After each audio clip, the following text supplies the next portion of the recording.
Hi, welcome. Good morning. Welcome everyone. We have very few people today. Uh, Narayana, Arun, Hema, and Leela. A few people put me a message that they are held up in few personal appointments. And also, as we are reaching at the end of the sessions, so some people even get tired.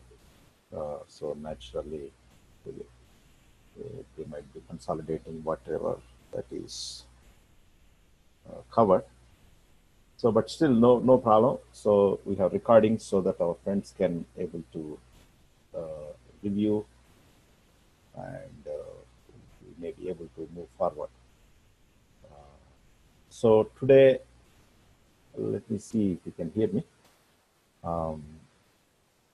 Hema, can you hear me? Definitely. Okay, nice, thank you. Siva also joined. Hey Siva, how are you doing today? You want to Hi, greet our Srini. friends? Good morning. I'm good. Welcome, welcome. You want to greet our friends? Hello, everyone. Good morning. Excellent. Hema, how is the weather there? We haven't talked for a while. So, how are things going with you at work? And On and off, and it's good today. The climate is so cloudy. nice. What did you guys do long weekend? Any? So we went to Washington DC. Oh, that's a big trip. Huh? That's nice. Narayan Rao, welcome. I think you presented last time. That's good. Continue your presentations. That would help. Nothing, nothing is easy in the world. So we all need to work. Only thing is work in a smart way. So you'll have more opportunities. So continue. So how are you doing today? You want to greet our friends? Hi, I'm doing good. Hello, everyone. Oh, excellent. Um, hey Hari, welcome back. I don't know if you can Yes, hear us. yes, yeah. Oh, very good. So we have all recordings. Whatever the things you missed, but don't worry. So how are you and what's going on in India? So it's very hot. Should be you're in Coimbatore, right? Yes, Srini, the weather last week was quite okay. There was some rain, so this week so far, I mean, not much of rain, so little getting hotter. But otherwise, doing well. Last week, I mean, last week we had the weekend off. So the week before that, I was there. Mm-hmm. So we presented the along with Narayan Rao Oh, excellent. on Sunday. On Sunday. Oh yeah, awesome. Yeah, I have seen a few clips that was came up nice. So Yeah. yeah, So we'll gives us lots more of confidence when we present something. So we want to understand more and get deeper into the fundamentals and there's a lot of concepts are as you go deeper, right. lot of it's a like it's a tip of the iceberg where we have touched, I think. So No, there is a lot of that is true. That is true. So that is where it's important to have strong fundamentals so that you can able to review when time comes. right. So making feeling comfortable. Hey, okay, these things are there. I can able to include in my project when the need comes. Right. So that understanding is more important Mm. than few details, because even though few details, you might forget if we don't touch it 2 3 weeks. And also you are doing a lot of work, like you are doing some testing automation and a lot of other things. Everyone is busy, so automatically those things will fade away. But if you don't have a big picture, if you don't know the fundamentals, why different algorithms are working this way, then comes the problems. You will be overwhelmed. So good. You started presenting it. We'll give more stuff for you guys from next week onwards. So we'll bring on board with a good topic where you guys will be presenting it, and we'll try to wrap up in a few weeks. Okay. Then we consolidate. Then we'll put a forum where we can discuss. Then start real learning starts in the job when we do really. Okay. Thanks. Okay. So welcome. We have Leela, I think from Leela. You are in. So welcome. So how is your weather? And are you in touch with any of our friends? I'm hearing a lot of, hold a minute. I'm hearing a lot of background. Let me mute everyone once. Then, okay. Leela, I think you're on mute. Yeah, I think I unmuted you. Okay. Hi, Yeah. Shini. Yeah, you want to greet our friends? Hi, all. Okay, so how is the weather with you? Which city you are from? Richfield. Okay. Richfield. Which state? Minneapolis. Okay. Welcome. So are you in touch with Harun or Hema of late? I think after you've done the seminar, no big action, right? So let's No, see. We'll share some more topics where you can able to prepare and take the guidance. Okay, welcome. Okay, Shini. We have Kiran. Kiran, welcome. You want to greet our friends? Hi Srini, hi everyone. Hope everyone had a good long weekend. They have a long weekend, they're unable to come back. I can relate. And especially about you, because I saw the pictures with your wife. So you for sure must be having hard time coming back. Oh, okay. Yeah, some break is always helpful. It is, yes.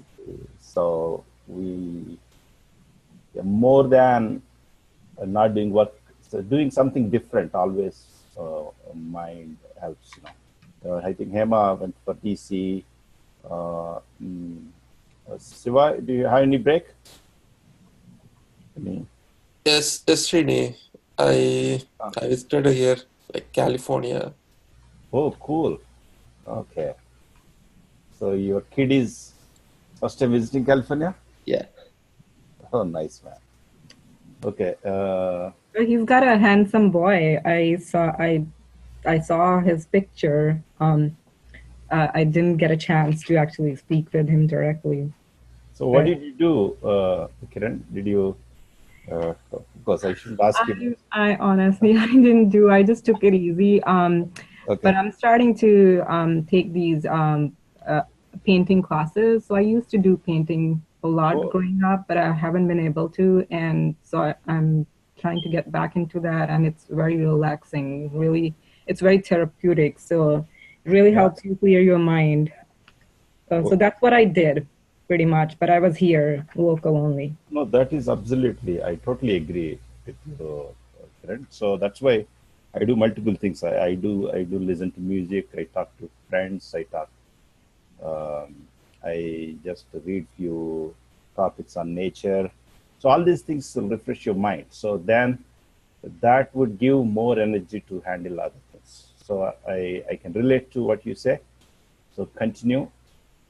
That's good. So in travel, Leela, have you took any break? You traveled anywhere recently? How is your work? Yeah, work is good, Shini. I went to Duluth. Oh, you traveled to a place? Yes. That's nice. Hari, of course, he's been traveling to Dubai. Hari, how is Dubai? You have any girlfriend there? Dubai? Hari, I think I'm pulling your leg. You lived there, right, Hari, in Dubai? You're on mute. Okay. Now let's. Hey, Arun, how are you, sir? We haven't talked for a while. I posted all your Big Data engineering sessions on YouTube. Some people started liking. Okay. Oh, thank you, sir. Yeah, I'm good, Srini. Hi, everybody. Hi, team. I didn't do much long weekend. I just stayed at home because Ramadan is going on. Right. Yeah, and just with kids and some packing and all for the holiday season. My family is visiting India next week, so busy with that stuff. Oh, you're going to be bachelor? Yeah, not exactly, because my elder kid will be staying with me. He's going to high school next year. Someone is there to watch you. Yeah. My wife made sure that. Oh, your wife made sure. Nice. Yeah. Okay, nice. Sairam, welcome. We are just chatting. We're still in the long weekend mood. We haven't got into the notebook. So what's happening with you? How are you? And I think he hasn't connected audio. Okay. I have a question to you. So how is going your work? Are you just doing your own work, or have you started giving you additional stuff to play with any algorithms? No, Srini, nowadays we are too busy to go into machine learning. So we Okay. have production issues, different database issues. Correct. NoSQL stuff with community editions giving us a big time. So what is the NoSQL database you guys use? We are using multiple databases. That's the problem. We use MongoDB, we use Cassandra, we use Couchbase. Mm-hmm. What else? From Oracle, we are migrating into. We have different modules. Okay. Last week we had some Couchbase crash because of OS upgradation, so we are busy with that. Okay, then I think your exposure with these multiple NoSQL databases is very valuable, Hema. Sometime, not immediately. Sometime, do you think you can plan an hour session on general NoSQL databases, just covering difference between Mongo, Cassandra? Of course, Cassandra we do. Mongo, Cassandra, Couch, just general high-level talk. Yeah. Sure. Okay, that's good. Okay, so Narendra, Leela, Hema, Arun. Okay, welcome everyone.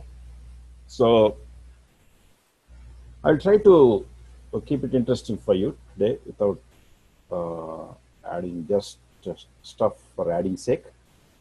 I just want to connect you to industry, what is going on in the industry. It's always important to understand where is the industry going, what different communities are working on, what different companies are focusing on in these areas. That is very important. So that would help you to prioritize what to focus, what not to focus. That is an informed way of learning and prioritizing. That is very important, especially when you're already doing a job. Of course, all of us are doing a job. You are in the now transition into this area, which is very, very strongly growing. But again, it is only in the very, very beginning.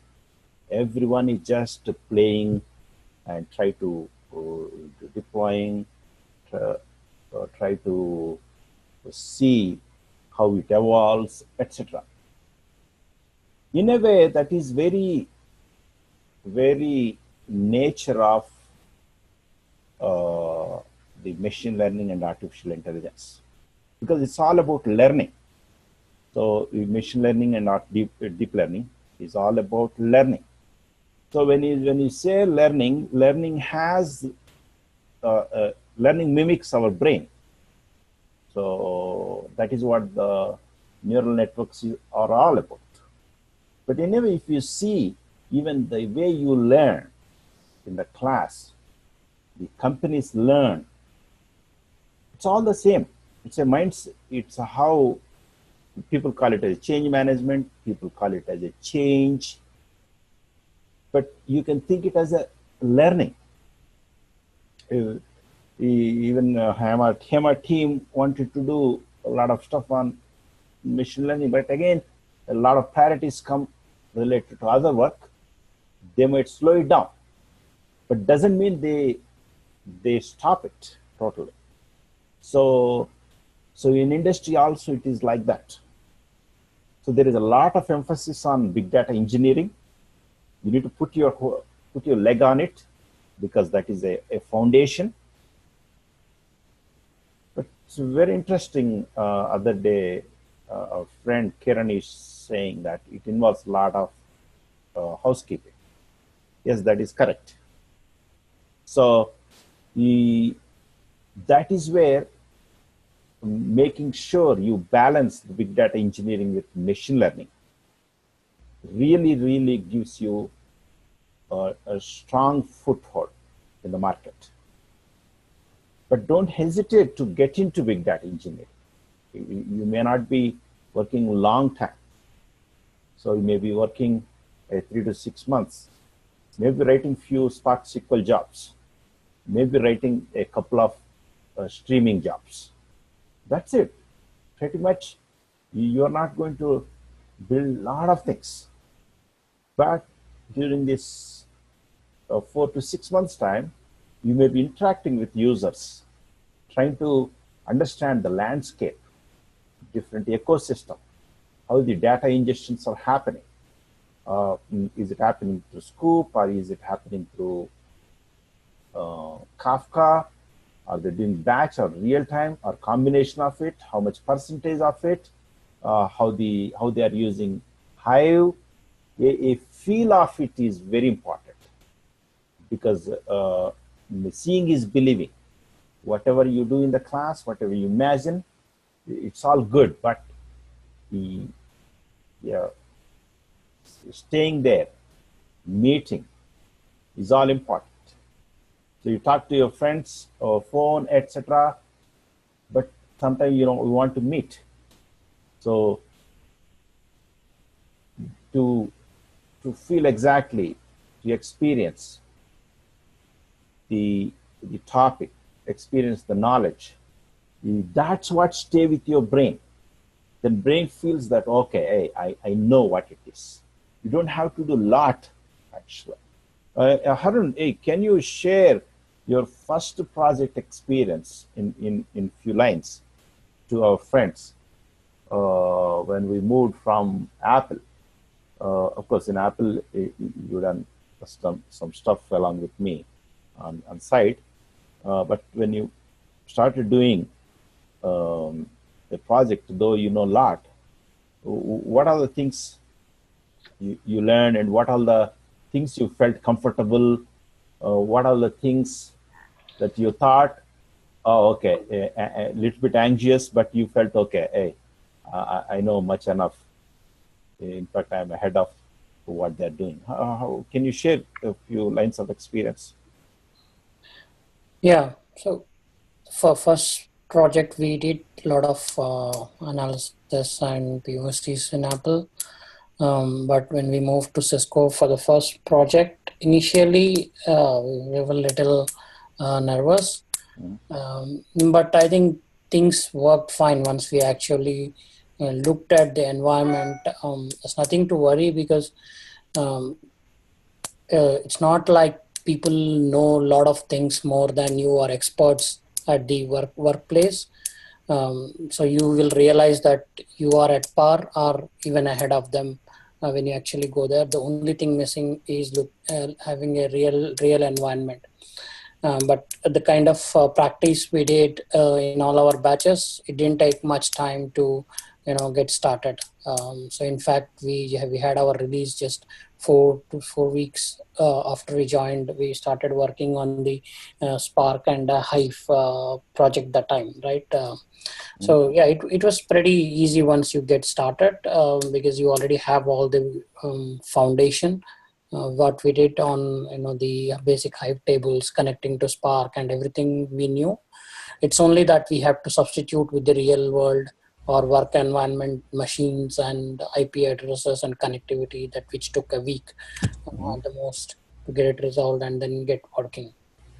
So yeah, it was not as worried as I was before I go into project, but yeah, it all worked very fine. So we started. Well, that is very interesting, Harun. Thanks for sharing that. Harun used to ask so many deep questions when he used to discuss in the class.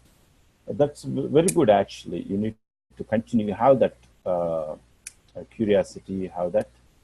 But it shouldn't reach such that you worry about it, not knowing it.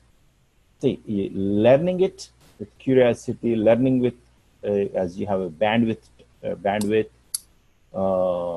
continuously exploring new things is all good until you don't worry about them. So usually when that is where that would help. What industries are doing, what different communities are doing, that would help. That's why these companies, a lot of companies go for conferences to see what they are doing. So I want you to mind this. This is, I already shared to you. It's Monday. This Monday is a big event. Spark. Let me Spark. This is Spark AI conference. They call it as. So give me 1 second. Hope you can see this. So just watch this. They might open up Databricks.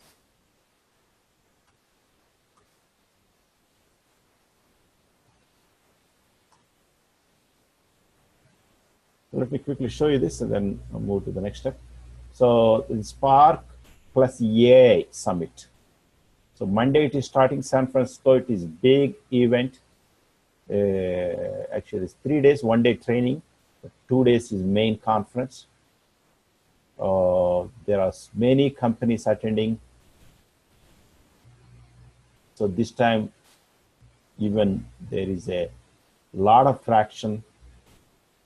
So there are 225 speakers almost from 200 companies.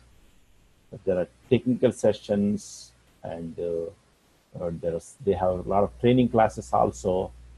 Those training classes, sometimes they might post on the YouTube, please watch out. So then that you compare what you learned, you feel very, very comfortable. The certification, don't worry much. Nobody care about it. They put a lot of stuff and so it's not a big deal. You don't have to worry about it. But see the schedule. Schedule has many talks. So I'll curate to you. I have already listed in my notebook. I'll share it to you. Few selected topics. They may come live or they may be published 3 to 5 days or 1 week. They'll publish the slides and recording. Please watch out. So the way it is they have the schedule. The first day it is training. Because a lot of companies, what they do is they send people to the conference where they don't know anything about Spark. So they get to know what is data frames, what is deep learning pipelines, what is machine learning, what is Spark essentials, all these things. This is the training. Conference starts. So this is the Databricks team speaks. Then this is where I will share this link. You just go through which are the companies that are attending. So that will give you good understanding so that tomorrow when you start applying for a position, you know which companies you can able to send your resume. Comcast, HEMA, they're doing really good. Many times they come and participate in the conferences. I don't know if they are presenting this time, but they do a lot of conferences. I mean, a lot of topics on in the different conference. This time they may not be doing it. So Netflix does, Uber is doing it. UC Berkeley is presenting. Microsoft is heavy. Just watch. Then Apple is presenting. Yahoo, Red Hat, Cloudera, different companies. Airbnb is a company which does a lot of presentations. Like that, just to have a Facebook participating, IBM participating in it. So there are various sessions. I'll take a selective sessions, share it to you so that they are more relevant to what you are going to do in the coming weeks. So please watch out that. Then those few talks, I already put it here in my notebook. I think I put this in your chart.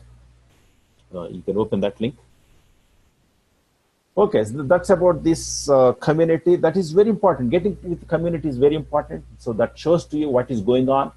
Even general chart is very important. That's why even I chart with you what is going on. Harun also calls me sometimes to just check what is going on with me, what is going on with him. So a couple of times him and we talked. So it's important you call your friends. It need not be long call, even it could be a quick call just to check what's going on, how it is going on. So don't disconnect with people. That's one thing I encourage you. Then let me spend 10 minutes before I get into what I want to discuss. Another thing I want to talk is Spark Apache, spark.apache.org. Another thing is, this is the site which you should always go, both for API and general documentation. So in that, this is the latest documentation. So it will give you programming guides, quick start, RDDs, Spark SQLs, streaming, machine learning libraries. Don't worry about these two topics, GraphX and Spark. Don't worry about this. So last time I have shown you a little bit of structuring of this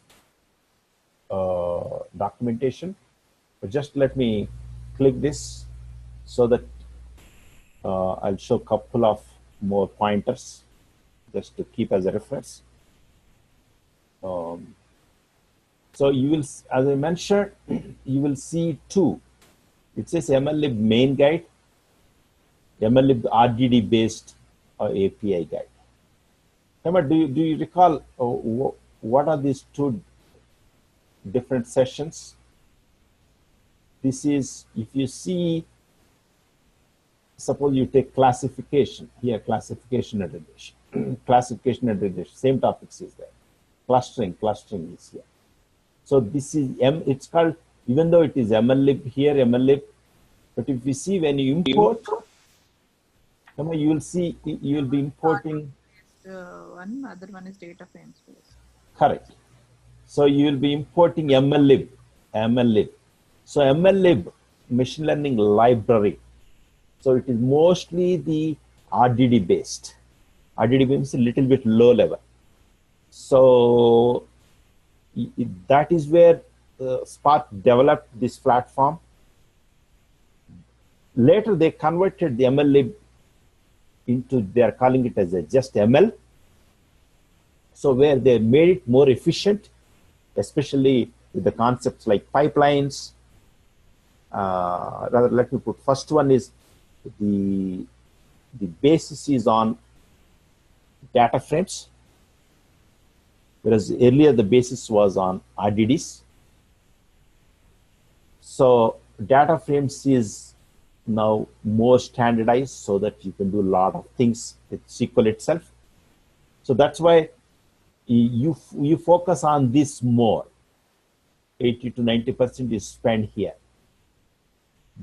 Because a lot of things here, these are going to go away actually. These whole things are going to go away in 1 or 2 years.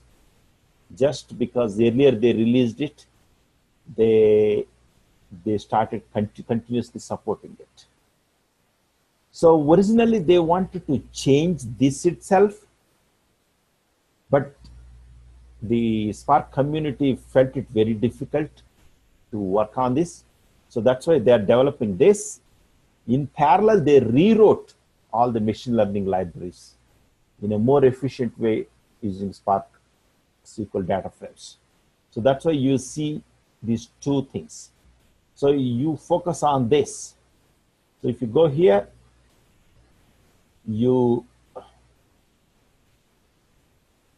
everything you relate it to our class, based on the class, you reference it. Here and there, you will see a few things new, but don't worry, though those are not too important, but too important in the sense going forward, you can able to learn. So what is discussed in the classes, what you covered, you have seen, we spent so much time discussing every aspect of it. So that would give you a strong foundation so that you can go through, you can refresh, you can able to talk comfortably, and you can feel comfortable. Those things are more important. That's why I spend time with you discussing, encouraging your questions, and you presenting it. And I also reviewing it, re-reviewing it, so that we learn it in layers. In a true sense, as I mentioned, both companies and human beings learn in this way. The way brain works is, the way it learns is, it is not that you attend this class or you have input and you get output. No, it is not like that. You attend the class, you discuss certain basics. It only gives you a good features in your mind about the topic. You won't feel comfortable totally. That is normal thing. That is very normal thing. So in the sense you get some features in your brain about whatever you are learning. So you will further either revise or give a seminar or discuss with your friend or read a topic, revise it, re-looking at Harun's recording or my recording or discussing with your friends. So it adds additional features in your brain, additional layer. So a layer. So like that, layer by layer, you are learning. So as you learn, layer by layer, it will be deep. So when you interact with others, they know how comfortable you are. You may not knowing some topics. Don't worry, that is breadth. But how much depth you know on what you know. So they see both breadth and depth. So they don't just see breadth. Some people just want to learn new topics, but no deep understanding. So balancing breadth and depth is very, very important. So seeing this documentation, as I mentioned, so these are the algorithms, classification algorithm, clustering algorithms, collaborative filtering. Collaborative filtering means it is nothing but recommendations.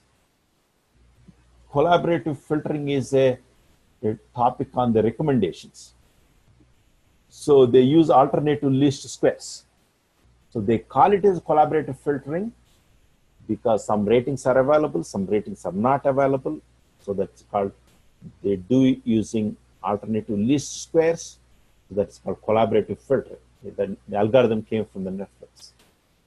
So if you see here, frequent pattern mining, this is one topic we'll be touching in the coming weeks as a seminar.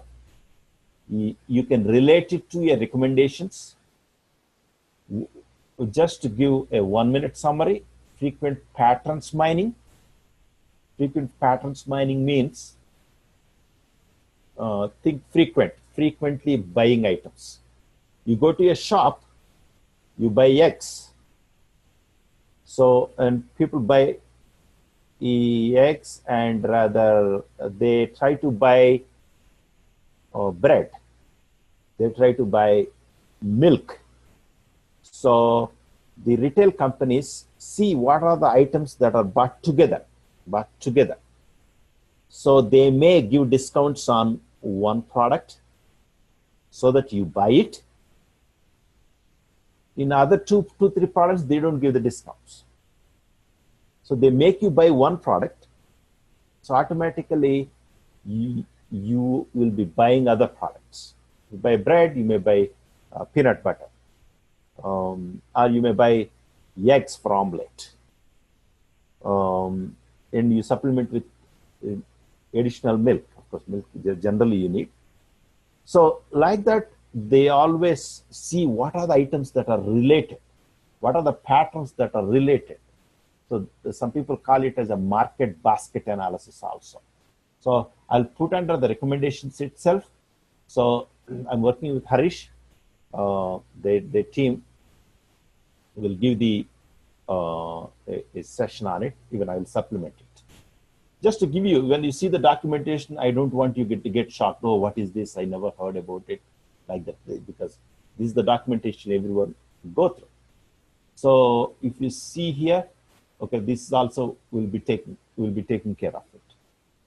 If you see here, model selection and tuning, this is part of the hyperparameter tuning.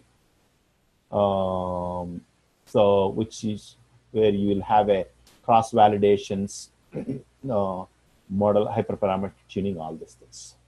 Okay, so try to relate it what you have learned in the class. So here and there, a couple of things looks new, but don't worry. You know, when you really do it, you can able to crack that. So try to surround your knowledge around what you have learned. Just to build on top of what you have learned. Build on top of what you have learned. So that way, layer by layer, you'll be going into the deep. Okay. Model selection, frequent pattern mining, collaborative filtering. This is a clustering algorithm, classification. Okay. Now look here. This is one thing: extracting, transforming, and selecting features. Kiran, Hema, Leela. This session is about what you call features. Features. What does it mean, features? You know, right? When you do a machine learning, this is the process. Let me go here. This is the process.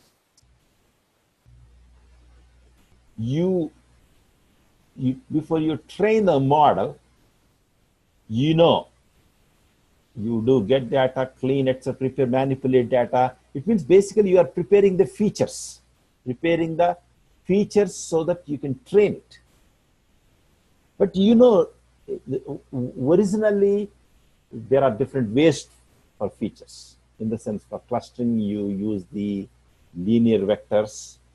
For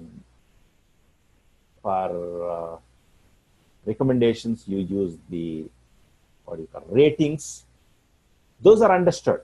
But if we see classification and the latest topics we are discussing, Sairam, Hema, we always have inputs in the form of a data frame.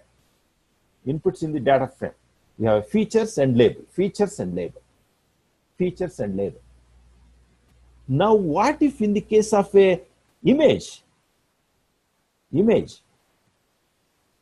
the case of image, you know, the pixels are the features. Pixels are the features. That is all okay. Pixels are the features. That is okay. But why you need additional feature engineering? Because some people call it as a feature engineering. You see here, when we did the transfer learning, see here, deep image featureizer. What we did is we used the existing models, existing image models, we didn't use that image models to get the output. Let me go here. We didn't use the image model, take the inputs and to get the output. We got only features up to this. So here you have a features. These are raw features, just image features. Then you have weights. In this layer, you got the features. Then you have additional weights. You got additional features. You have additional weights. You got additional features. You have weights. You have additional features. So this is where now really it is going to decide. But at this moment, it hasn't decided. So it will still here. These are all features only. But only thing is improved features. Improved features. Improved features. Let me see. I don't have this slide, but show you the what you called in the neural networks, how the images pass to different layers. Google image AI art. Okay, look here. If you see here, let me go here.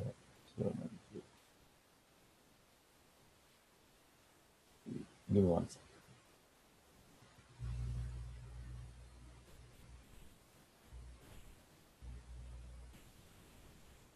Okay, look here. See these images, see these animals, when they're going to different levels before even either images, cats, dogs, etc. They have mapped those features into images. How, images have features. From the features also you can generate images.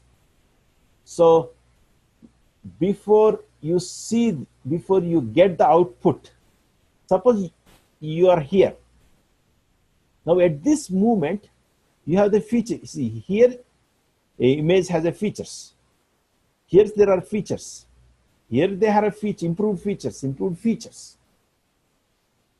So here anyway, it's a decision, it's output. You are saying, hey, this is this or this or this. But till here you see here, it is a feature engineering going on in deep layers. So Google tried to do a art on it. That each layer, they started taking the features and started seeing how the images looks like. See, this is how the images looks like. Sometimes they get a weird images. See here, something like this. You don't know, those are features. It is at one layer it looks like this, one layer it looks like, one layer it looks like. Finally, when it is passed through, it will identify. Just like us, Hema, sometime back we discussed, right? When you are going, if something is moving, suddenly you may think it is a snake in your brain. You see something. I don't know if you know, if you have seen any YouTube videos on brain. There is a concept called, I don't know what is name.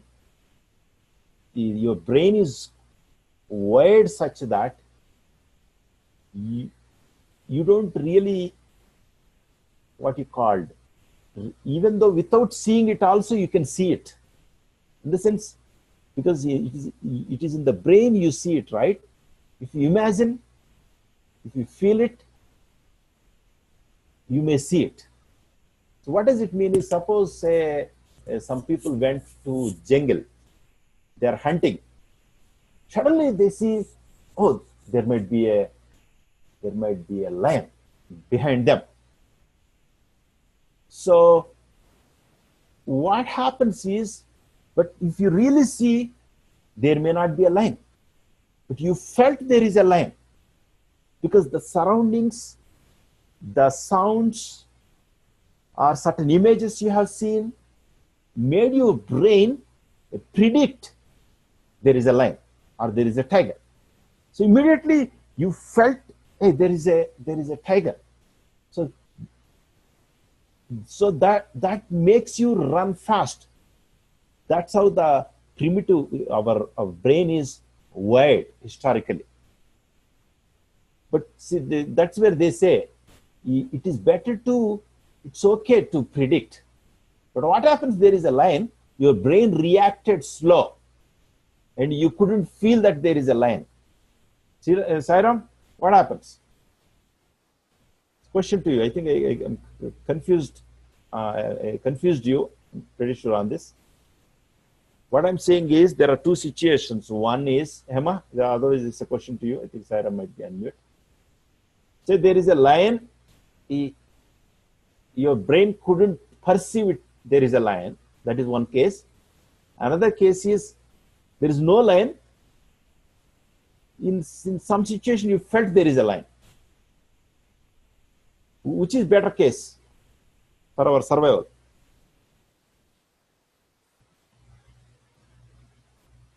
The second one. Wonderful. Wonderful. So that is what the idea. See, those things are used in the illusions. You know, some people, Sairam, you have been to Las Vegas, Sairam? Oh, many times. Many times. I know you. Okay. Though I don't gamble much. At least you watch. There are some, I didn't attend, but there are some illusion shows also, right? Yeah. Even the magic illusions. When they do illusions, you know, even you see in India, maybe I see it's popular in Chennai. In Leela, maybe I'll check with Leela. Okay, I think she has to leave. She put me a message. Okay, so look here. So you know Narayana, anyone? Kiran? In Delhi, somebody on footpath, they keep balls and put the what do you call the glass. They'll be closing and showing to you. They will ask you where is the ball. They'll be moving it. Has anyone seen that? Sairam, in Besant Road, they use the carts. They'll be sitting on the road. People will be betting on it. They'll be moving the carts this way, that way, and you think they moved right, but they move. It will be in the left. I don't remember, but probably you're talking about some street magic. I don't know. Yeah, street magic with cards. Mood mukkalakanta. Okay. But game. What man? All you guys came from cosmopolitan cities. Hema, let me check. Hema is from my district. Vijayawada is not cosmopolitan. Hema, have you ever Yeah, seen? I know. Srini. Yeah. So what happens is, when they start moving it, your brain thinks that, oh, it is moving that side. Your brain thinks that it is moving that side, but even though it doesn't move, the moment he start moving his hand, after that your brain thinks that yes, it is going that like that direction. That is how the brain works. That's very interesting. Why I'm talking all these things is these features. The features as they're changing. So feature, improved feature. So this is called feature engineering. Literally in the transform learning, in the transform learning, that is what we are using it. I'll discuss more. So you want to leverage the existing models of companies like Google, who released it, Facebook, they released the certain image recognition models by training huge neural networks on huge computers with millions of images, because images are common, right? Like tree, dog, etc. It's all the word. So when they ran that, they got the models. Those are available. So industry is leveraging those models because they are very valuable models. To do that, it's very expensive. But unfortunately, those models, Sairam, Hema, you remember we discussed last class, Those models may not be 100% useful to you, depending on the task at the hand.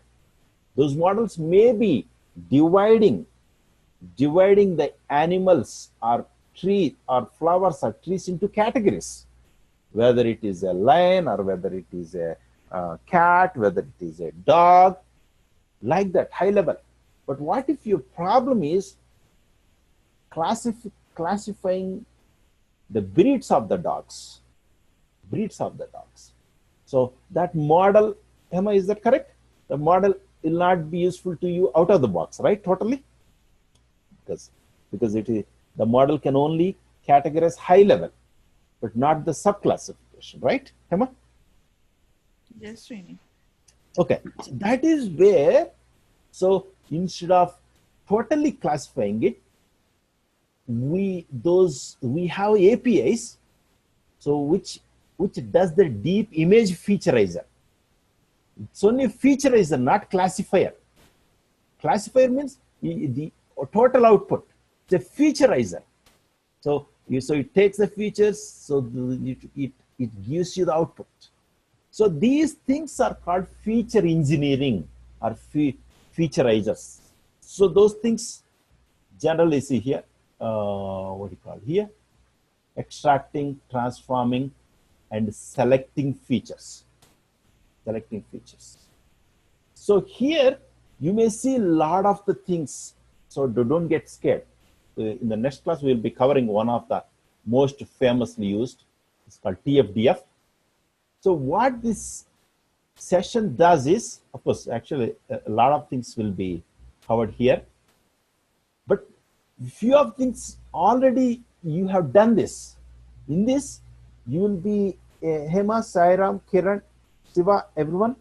Please look at them very slowly. You remember, even in the data frames, you use indexes, encoding. Emma, you remember? Indexing, you have categorized variables, encoding, all those things. Yeah. String indexer and correct. Correct. Look here, say string indexing. Sometimes you convert the index to string. Hot encoding. So here you remember bucketizing. We did this bucketizing also. So different things will be there under this. I'm just giving you a pointer. So we done a few things here and there, but you don't have to do everything until you get a point why it is used. So based on the need, you'll be using. So, but here still one point valid.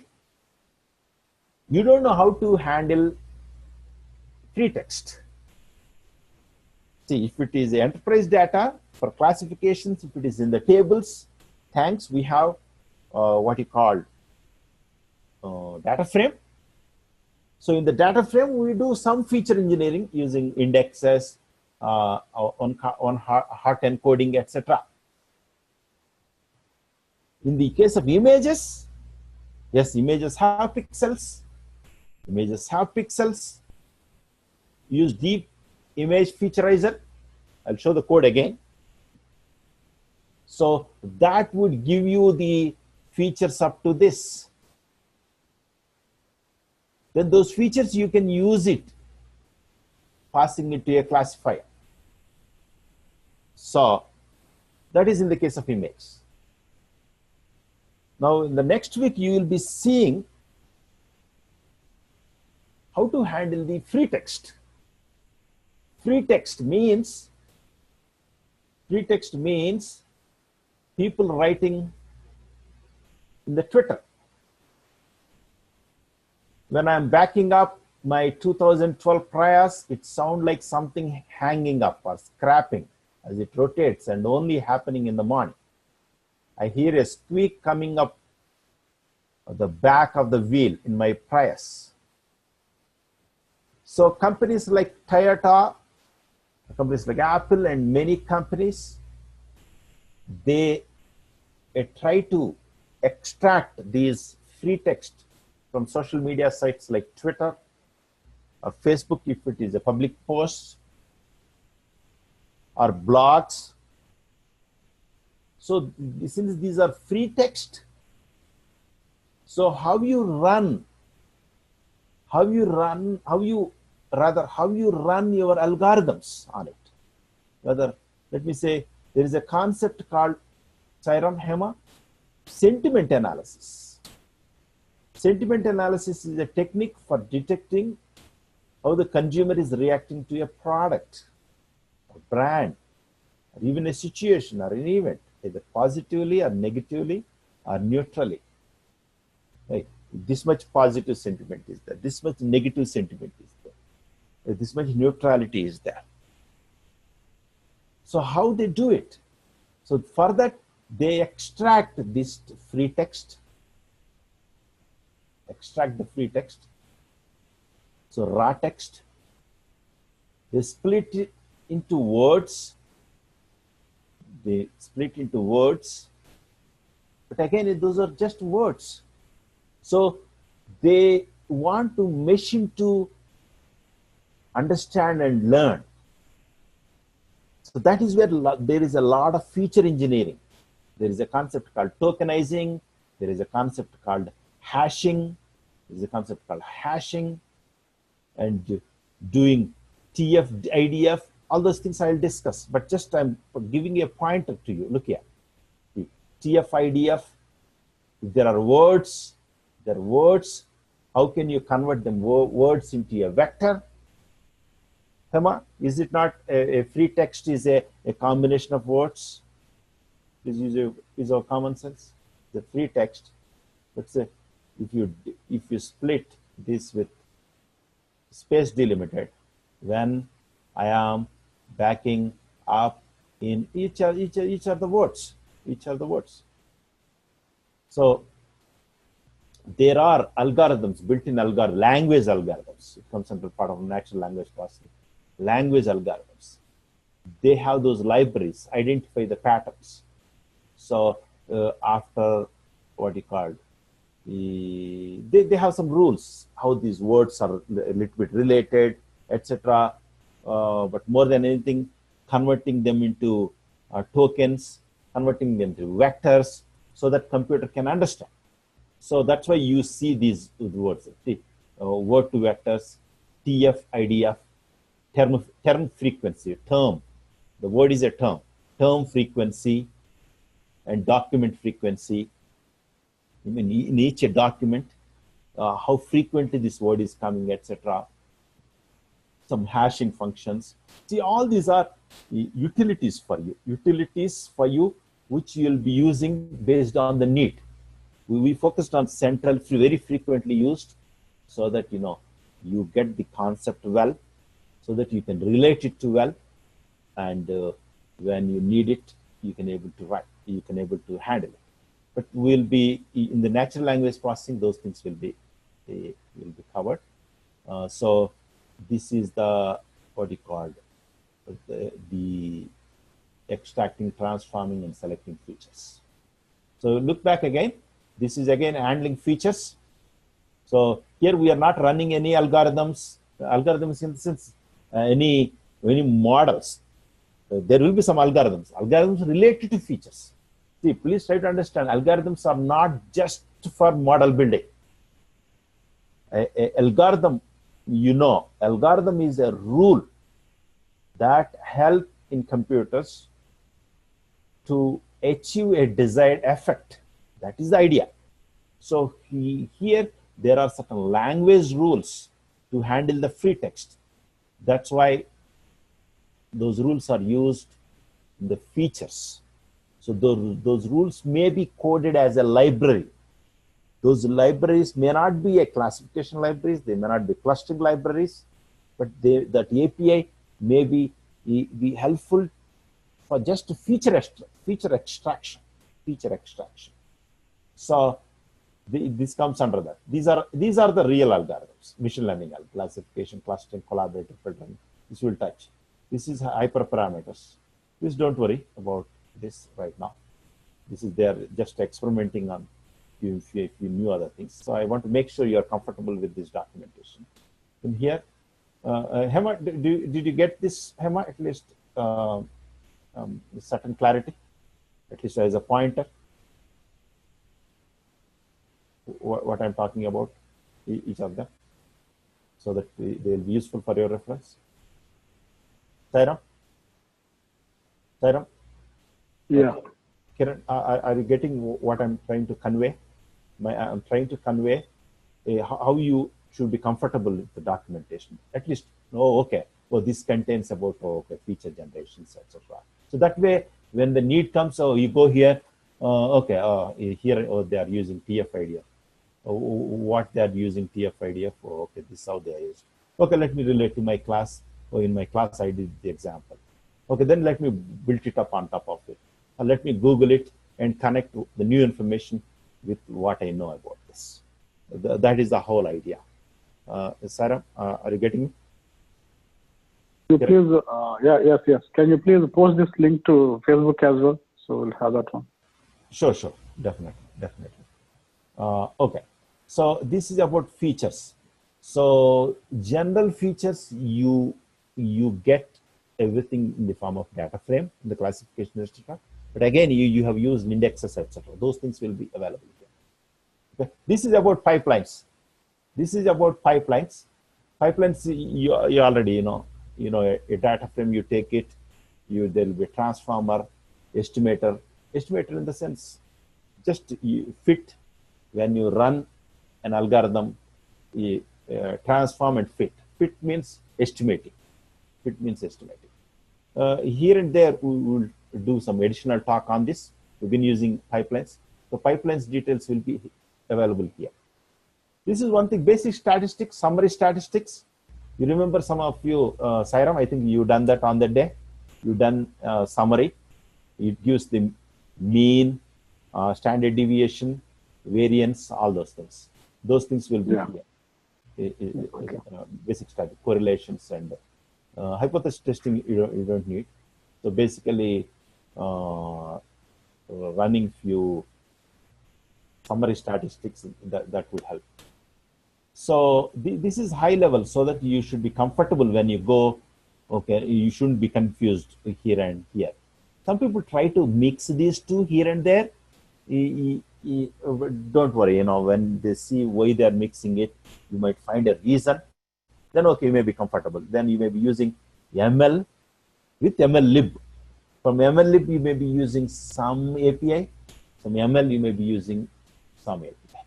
But mostly, people are working on this.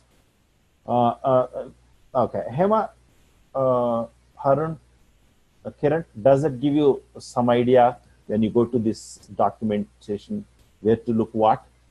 It is like a reference, not that just in few classes you will know every line of it. Okay. Kiran, is that fair?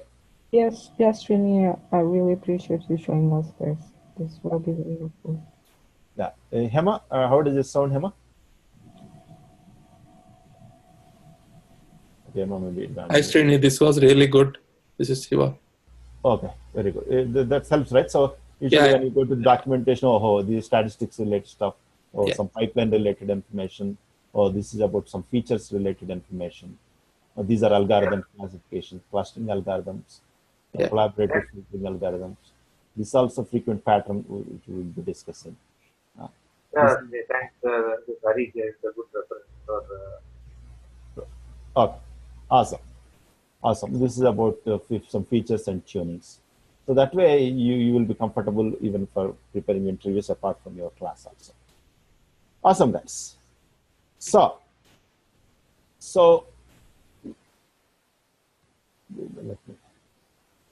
what is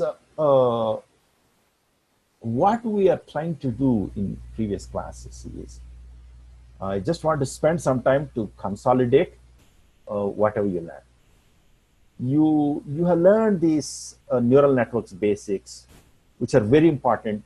Wherever you go, you can people talk about this. Without this knowledge, there is no deep learning. So the deep learning is very deep. A lot of people do even a lot of advanced stuff also. But interestingly, in enterprises, hardly anyone knows deep learning. In fact, hardly any company is implementing. They are just starting, they are learning. But you may hear these deep learning aspects in internet companies like Google, Facebook, a lot of some startups. So you hear a lot, but not if you go to a Comcast, you may not hear a lot about deep learning. You will hear mostly machine learning and data engineering. So this is where it is in very, for enterprises, enterprise artificial intelligence, it's very, very new. So you whatever you know will be very, very, you'll be very, very comfortable to start in the teams. A lot of people even not aware of those basics. Why I stressed those basics so strongly is those are fundamentals. Knowing inputs of pixels and having the layers, having the controls on the weights. So when the images are trained using the neural network, that is where models are built. Those models have those weights. But interestingly, enterprises want to leverage these existing models because of thanks to these internet companies giving these models to enterprises, just like Hadoop. Hadoop is given by internet companies to enterprises. Hadoop is originally designed by Google, not Hadoop. The concepts behind Hadoop is given by Google. They call it the Google File System, GFS. Then that type of problem is being worked by Yahoo with some engineers. Then they thought, why we should reinvent the wheel? Then they took the ideas from Google, which they released to the public. So they created HDFS. First they said Yahoo File System, then they changed it to Hadoop software, Hadoop File System, that they call it Distributed File System. Instead of HFS, it is HDFS. Then they gave the software to enterprise. Enterprise started using it as a storage and some computation also as a MapReduce. Then in the computation, they are not very happy. For 10 years they ran, for any task, they had to do a lot of low-level program. That is where Spark came. Spark is created in a university as a library, some PhD project. To try to understand how these softwares evolve. It is not something like Oracle and SAP just giving it or selling it. Is not like that. Since some intelligent people around the world are creating it and throwing it out. So that is what come into enterprises. So that's why you hear a lot of advanced things happening in the internet companies. Just because a lot of advanced things happening there in enterprises, they won't just happen. Because enterprise needs some time to adapt, learn. They have their own priorities. As Hema highlighted, she was working on a few things where she has to take care of our current production system, just like you also. So the project might go a little bit slow in the evolution time. But it's good to be in the beginning of the game. So that is what I encourage you. So these concepts don't leave. So these companies, enterprises are adopting this deep learning slowly. That's why even the libraries, these libraries are rapidly changing. A lot of things are changing, just not machine learning libraries, deep learning libraries. So that's why the next 1 year, there will be a lot of changes.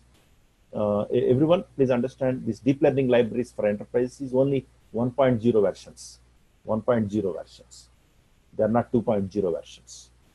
Whereas machine learning and Spark related, they are almost 2.0 libraries. So it means they came from 0.5, 0.6, 0.7, or 0.1, 1.2, or 1.5. Some people suddenly jump to additional based on how deep it is, etc. So the point I want to highlight is in the enterprises, these are just being adopted and there is a lot of flux and a lot of changes. But just try to be, don't hesitate to be part of the flux. Don't hesitate to be part of those changes. Just be there. You are part of the game. As Harun highlighted, when he went, he thought maybe there will be a lot of people who know the Spark in the project. When he went there, they're learning what is Spark. So he went there. If he starts feeling comfortable, he might not be knowing a lot of things, but he is learning from them. At the same time, he started contributing. So that's what happens. But that happens only if you are strong in the basics. If you're strong in the basics. When I say strong in the basics, repeating it, speaking it, communicating it, centrally understanding the central logic. Hey, okay, there are what you call the pixels. We need to get the output classification, how the machine does this. It is mimicking. These are the artificial neural networks based on the brain. So that is where it has different layers. So each layer is connected. So those points you should be, I want you to repeat in your brain, even when you, after 1 week, start reading, start seeing those videos. Here and there code, etc., don't worry. Because everywhere this code is available as APIs. Unless you use the API, you will not know. Coding basics are very simple. But the APIs are confusing because these APIs are designed by people. Whereas general coding is every language has the same. But you want to do some featureizer, you need to use featureizer API. You want to use some clustering, you need to use clustering API. So you have to go and see what they are using it, what APIs are using it. That's why I might quickly go and check what API is being used, etc. So that's all. I'm putting mute a few people I see here. So any API, based on the need, you need to go and see. So don't get confused with general coding to the API. Even you are a 20 years experience in coding, you come to a new product, you need to look. You may not know how to use that API unless you need to go to the documentation, open it. Oh, okay, this is how the API should be. Maybe Harish and Kiran, Sairam, Siva, you can relate in the PeopleSoft. In the People Code, they give a lot of documentation. It's APIs. We all know how to use general row sets, how to use general messages, SQL execute, SQL fetch, all those things. And file read writes. But sometimes there's some HTTP API, some in the right, some advanced functionality API. Sairam, do you remember you go to documentation and you see it, right? Yeah, it's all in the people books. People books. So yeah. You will have to, unless you go and see it and play with it, you will not be knowing it, right? Correct. Exactly. Here also it is the same. It is the same. You have a Scala basics, you can easily learn Python basics. Then after that, the whole game is, hey, how can I build the machine learning pipeline? So you follow the process. I'm getting data. Or when I'm getting data, what APIs I should do? Well, I should use general Spark APIs. Okay, read. I'm reading a Parquet file, reading a JSON file, reading this file, reading that file. So let me use that API. Then I want to clean and prepare and manipulate data. Okay, I want to split. So okay, string API. I want to use I have a data frame. I want to convert it to string and encoding, etc. Then use features API. Then, okay, I'm going to train using, so you train, okay, what training, what model? Is it clustering or classification? Oh, okay, let me use classification API.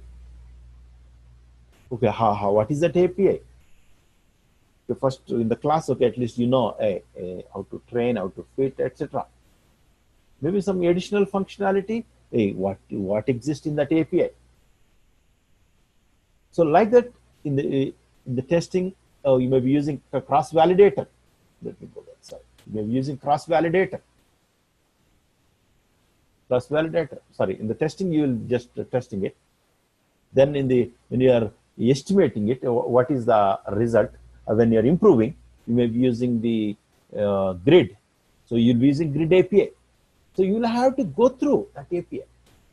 So in one of the class, maybe next week, we'll both formally review high-level API, just like I reviewed this documentation, so that you feel comfortable. Here and there, use it and quickly show you, and Hema shows to you.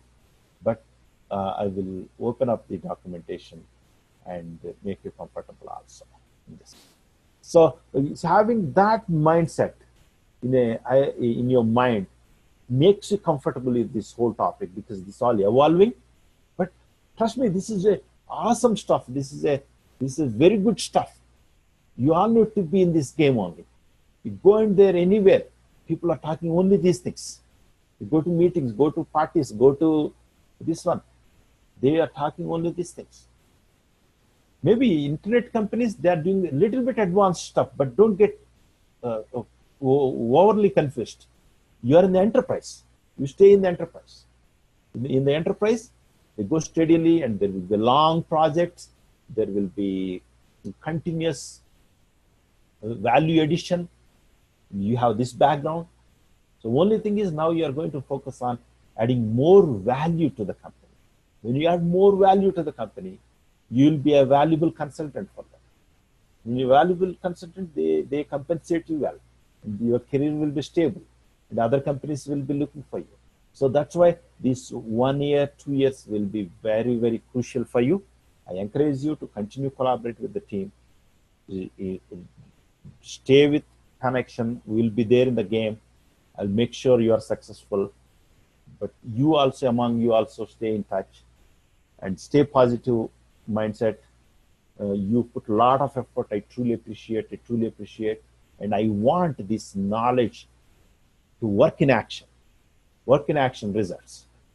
I want to hear that this, I am doing these projects in this company. And people are paying you very well. You can negotiate. Maybe first project you may not be able to negotiate a lot. So it's all time flies very quickly. So let's all focus on this. Let's all focus this. So we will have a small break for 15 minutes. Then I will review that deep learning code once again, and give some foundation for NLP for next class. Any questions at this time? Hari? Hari? No. Does it make me comfortable a little bit? Yeah, definitely. Sairam, Harish, welcome. Harish, how are you? Long time. Yeah, Shani, I'm good. You had a good break? Yeah, Shani, yeah, it was a good one. Nice. So how does it sound? I'm just giving a little bit high level, connecting few pointers. Yeah, Shani, we are able to consolidate it gradually. So yeah, very good. Yeah, very good. Excellent. It's a lot of.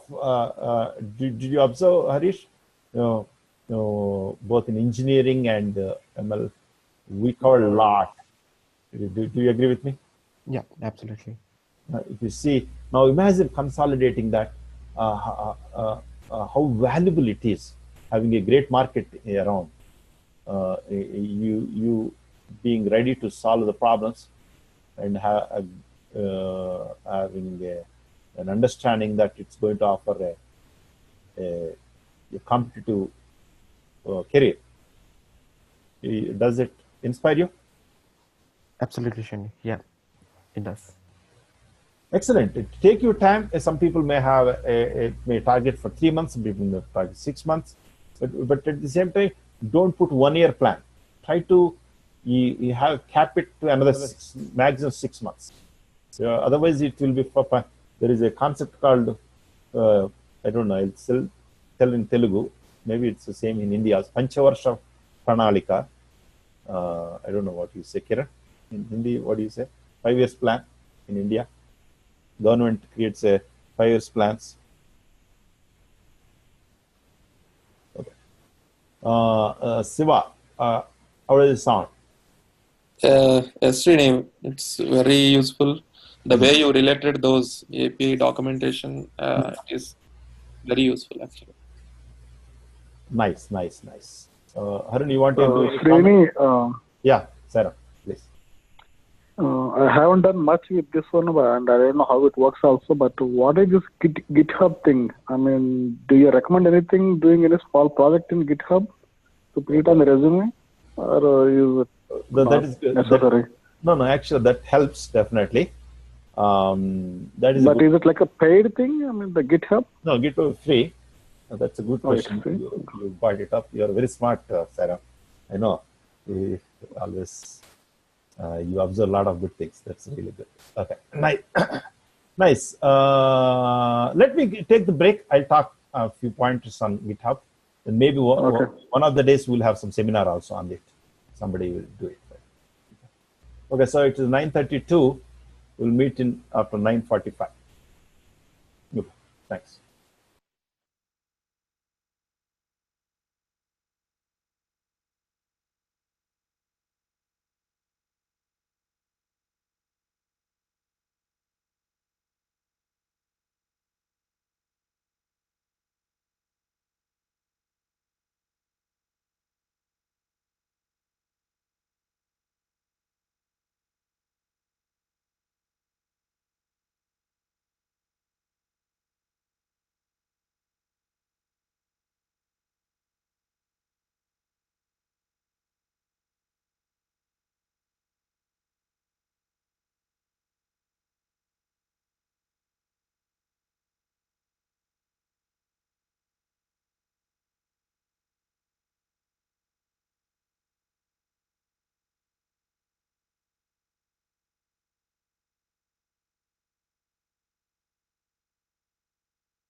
Hello, everyone. Welcome back.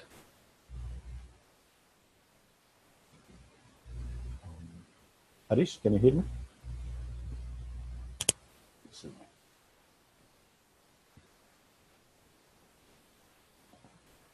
Can anyone hear me?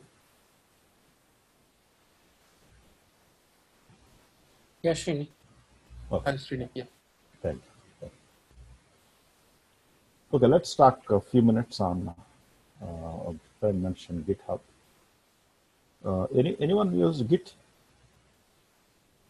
You know, most of us from PeopleSoft. We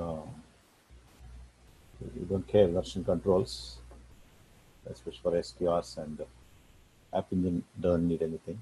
People code also, we don't care.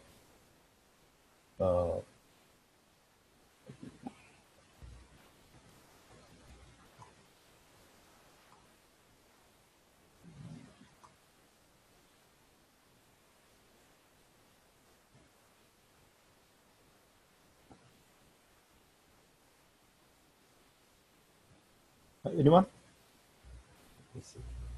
Siva, any idea about GitHub? I think that is another like code repository stream where people contribute and maintain the versions. Okay. Nice. So yeah, basically,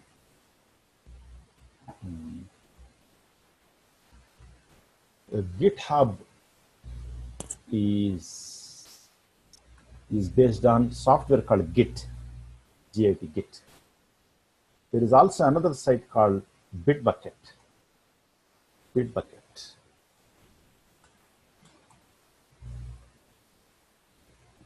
Okay.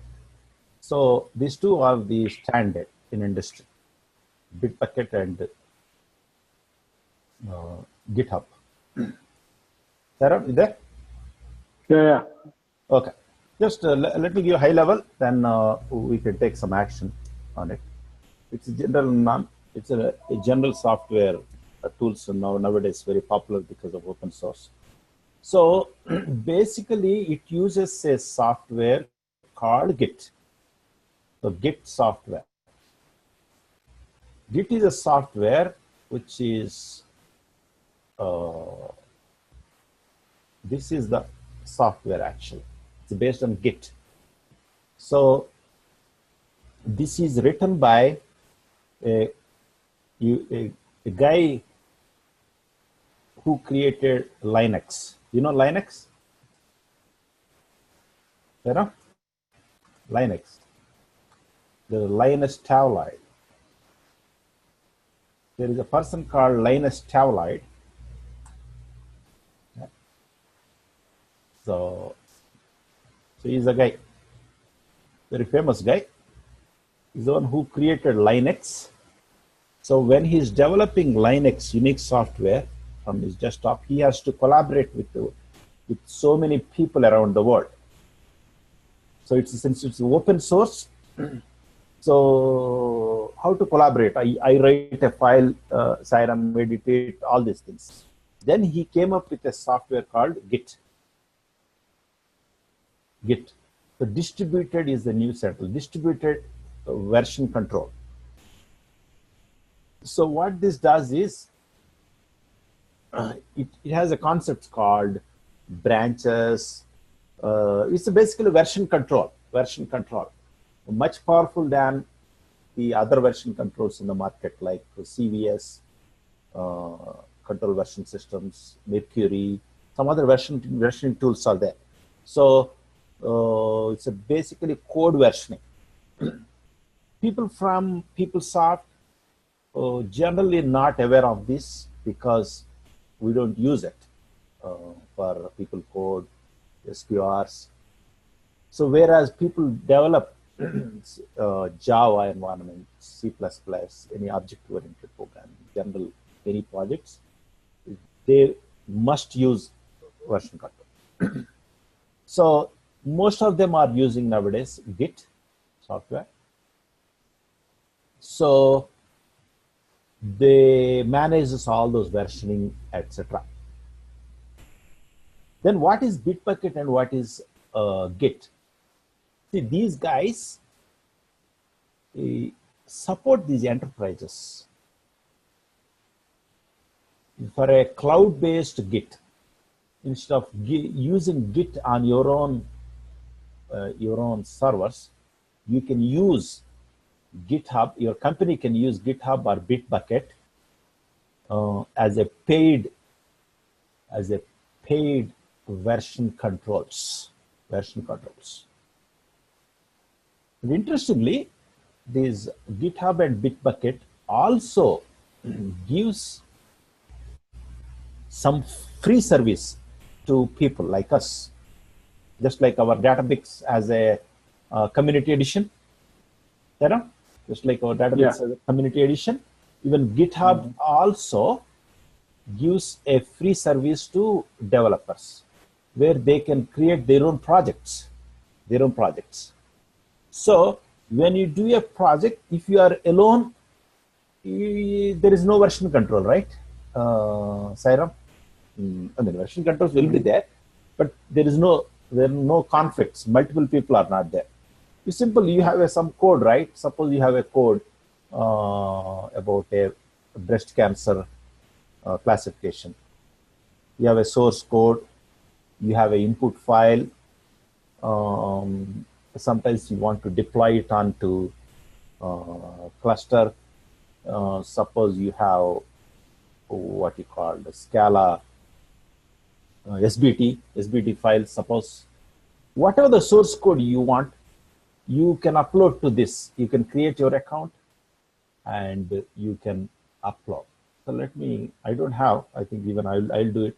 So it will be helpful to tell to community when you apply for jobs also.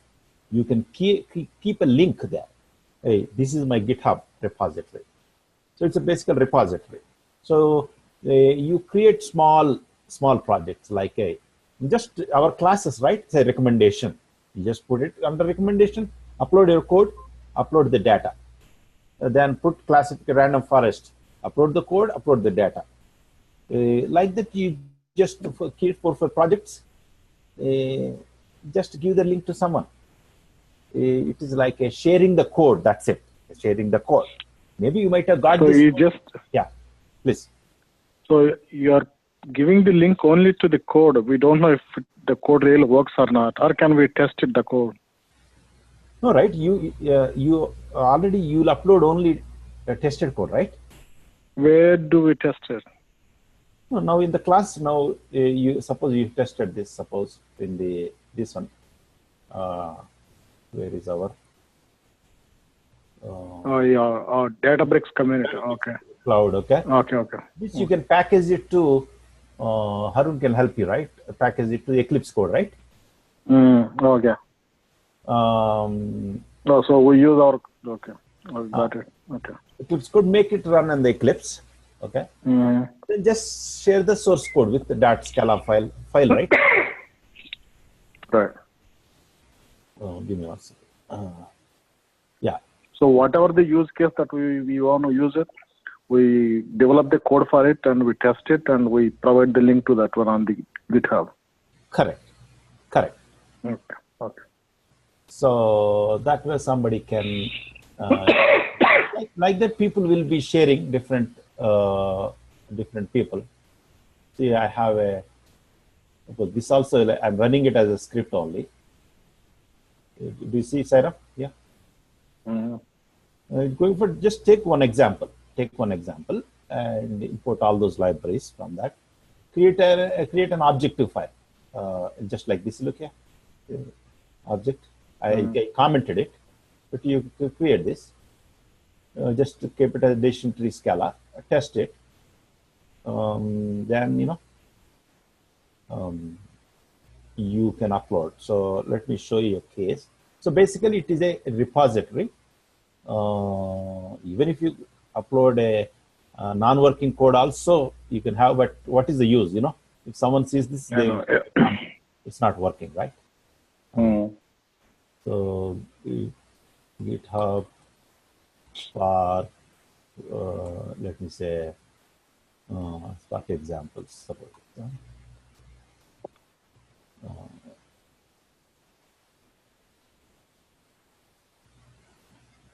examples. Now look, Sarah. So examples is one of like a folder, right? This like a, say you created big data. Under that you might put Spark SQL, okay, efficient Spark SQL, or under you may have streaming.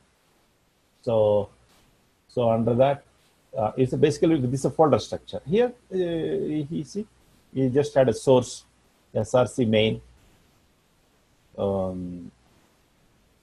Of course they have Python, etc. But it's a Scala you see here, Scala. So even when you create SBT, it create a project structure, right? When you do a SBT, Harun might have helped us.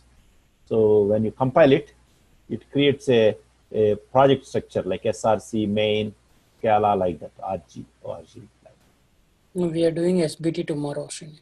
Oh, it's tomorrow. Okay. Anyway, with Sairam, you might have discussed long back. But anyway, that's good. Yeah, we did Eclipse building jar in using. Oh, excellent. Excellent. So, Sairam, so you'll be uploading. So is this code public to anyone? Is this code public or is you can make it? You can okay. Make, but privacy settings somewhere. Okay. There is no point in making it private unless there is a reason. But okay. Your aim is to share to someone so that people appreciate it. Even even if you upload two folders, people appreciate at least this guy is a little bit cool.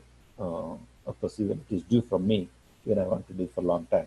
Actually, I have one account. We did some Python a few years back. I need to reset my password. See. So we'll do.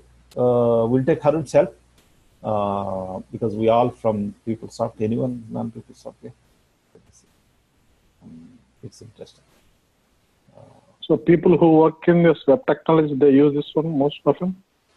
They might not have account here. They use it for their projects, but whether they upload to this, what they upload in the projects, enterprises, that is the enterprise edition, right? So that will not be available to the public. Okay. So whereas the free stuff is, you have an option. Keep it private, share it to your friends. Suppose I have account in GitHub. You can share it to me and share it to Harun, share it to our team. Okay.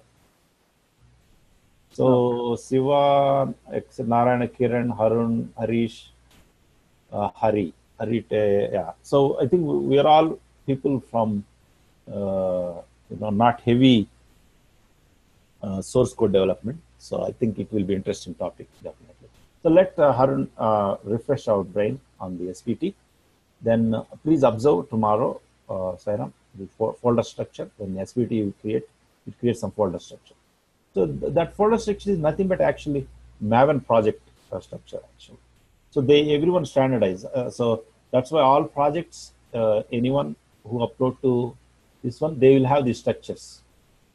Source, main, Scala, org, whatever. Like that. Finally, there will be a code. Ultimately, it is basically a code, Sairam. Okay. So when you upload that, your Scala file also will be appear like this. They can see like this. Okay. Then people can download. People can there will be an options to download or to copy this, etc. If you have data, you will have a folder called data folder. If there is a form file for the suppose Sairam, when you build it, you'll use form file, right? Yeah, for dependencies.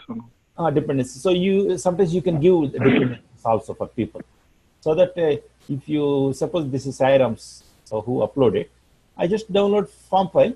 I have source file. That's it, right? In the Eclipse, I can use my form file and the source file. I can compile it, right? Yeah. Then we can able to run. Then it executes, right? Yeah.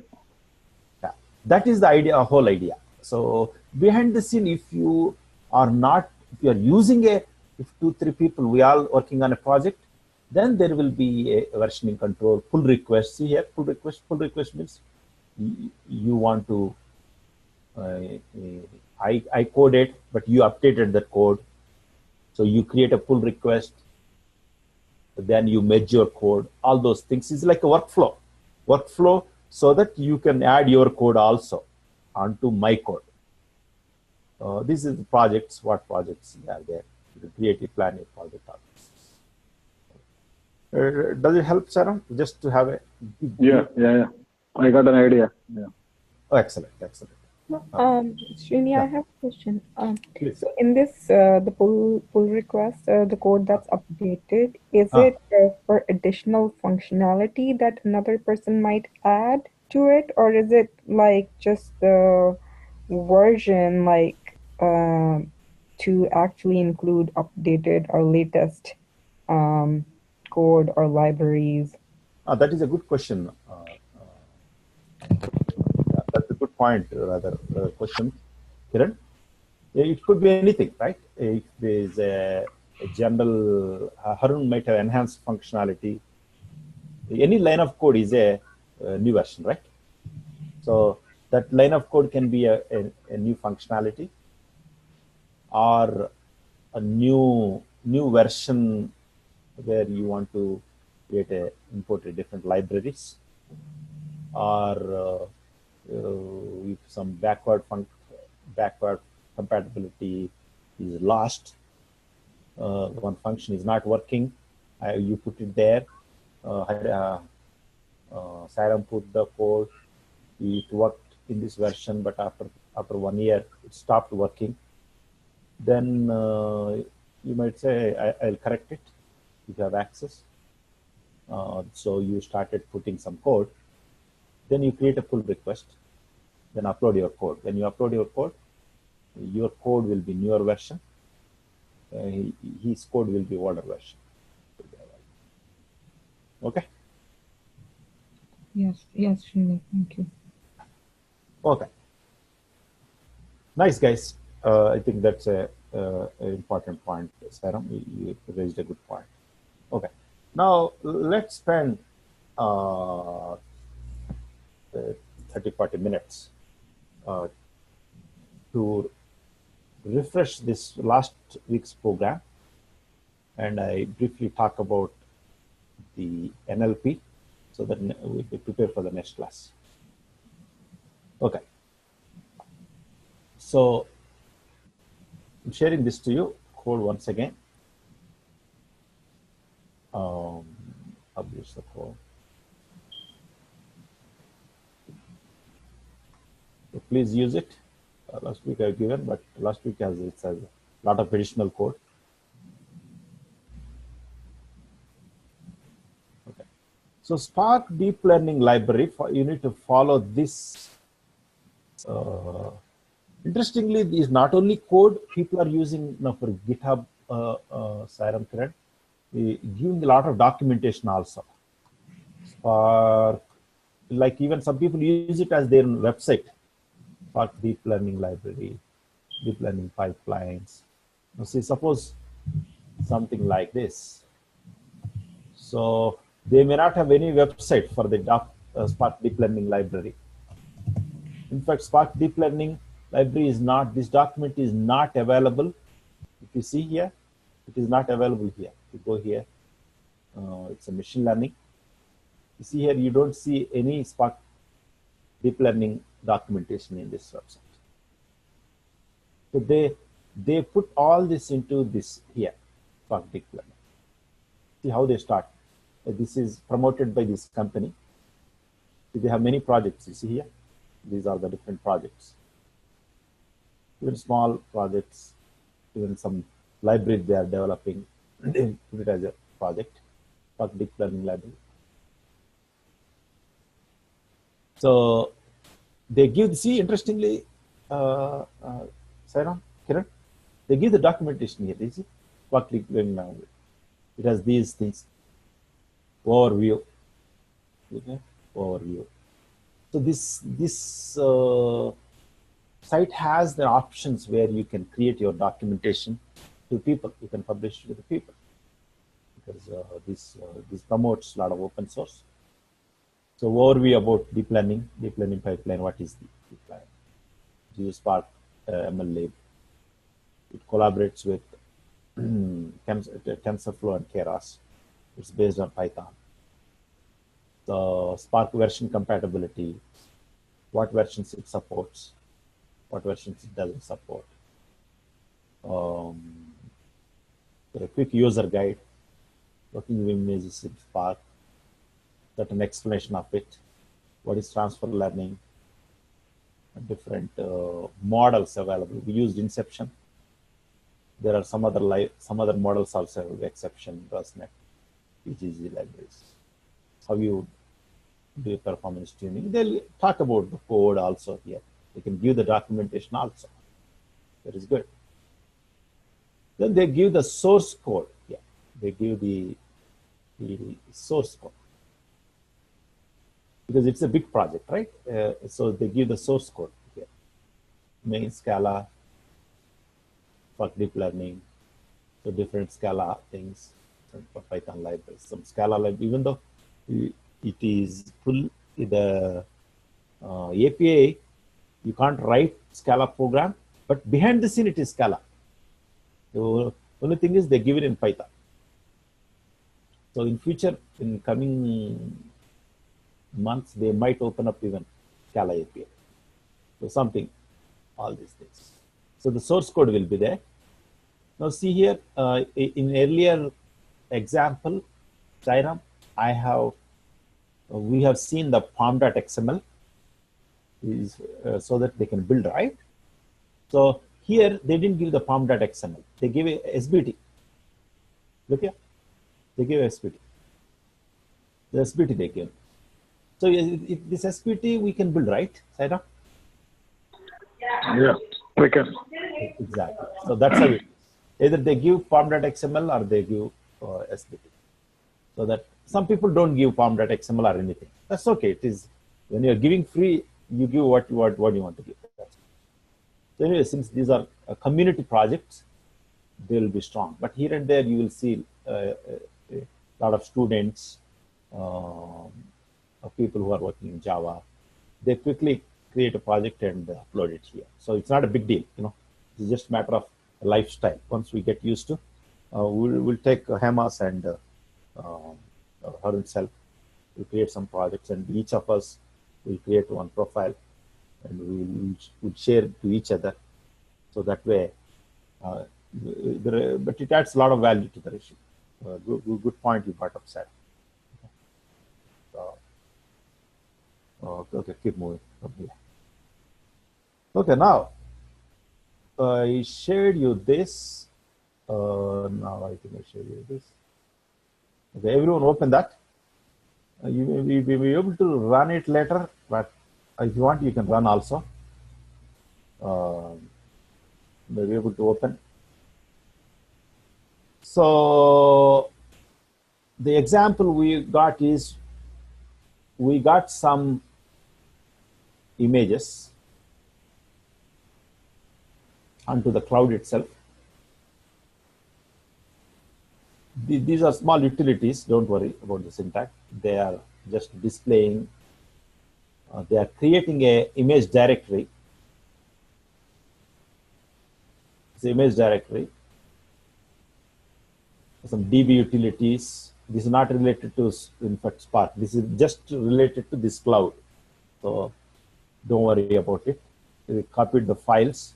So basically images, they are putting it here. So this is where I want you to start.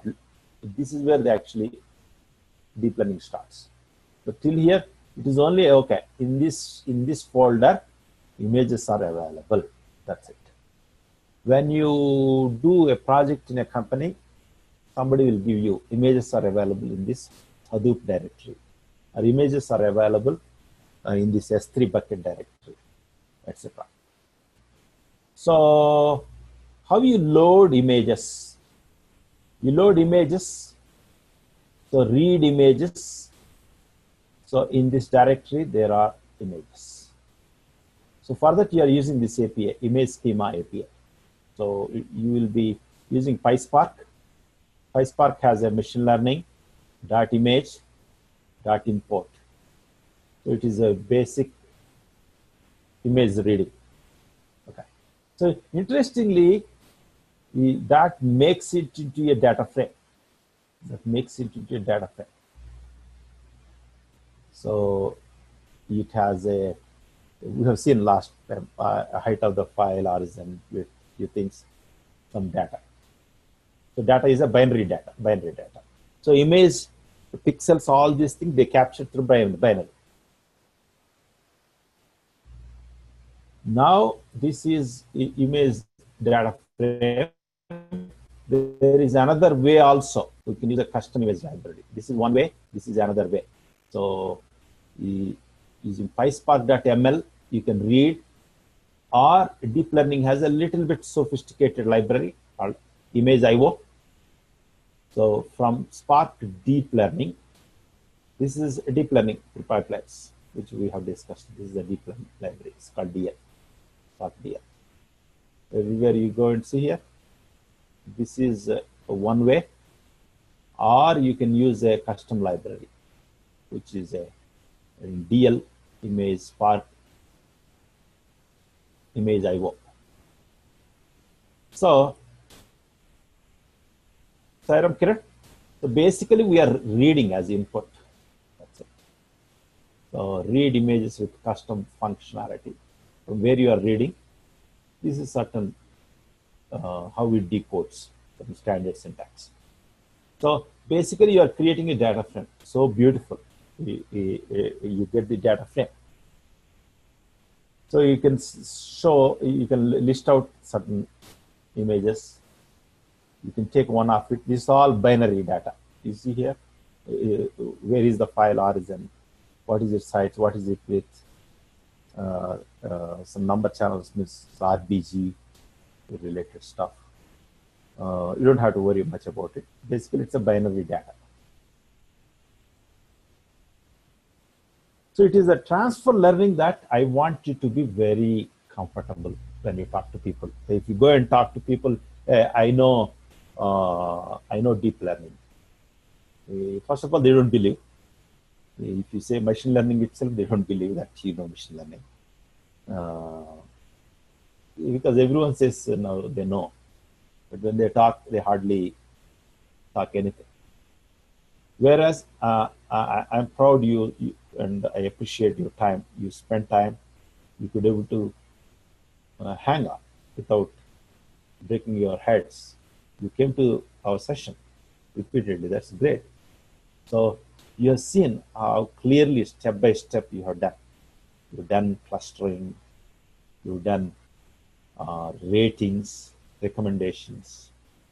You've done decision trees, both random forest, general decision tree, and gradient boosters also. Then logistic regressions, etc. So multiple algorithms with examples, with the details you have talked. So that is really, really good. So when you say deep learning, first anybody converse with you, hey, what exactly is basically deep learning? That's where you need to talk about general inputs and outputs and weights. Those concepts you need to be very comfortable. I encourage you to review always. So having done that, there is a concept called transfer learning. Ideally, if you have an image, if you have images, so many images, you just read the images, train the model. So which does the training with all the layers, layer,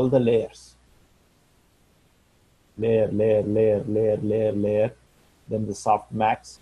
So your network is tested. As I told you an hour back also, enterprises are not good at deep learning. They are adopting from the internet companies. So enterprises always want to piggyback or leverage. They don't want to reinvent, because for them, they want to serve the customers. Their aim is not to invent fancy things. Their aim is, bottom line is, serve the customers, have a revenue, take care of the expenses, make sure they have profit and their stock grows. That's the bottom line. So they want to use existing models which are trained by huge machines with huge resources. These existing models, Siva, my friend, you see here the existing models. Where is that ImageNet? Let me search ImageNet.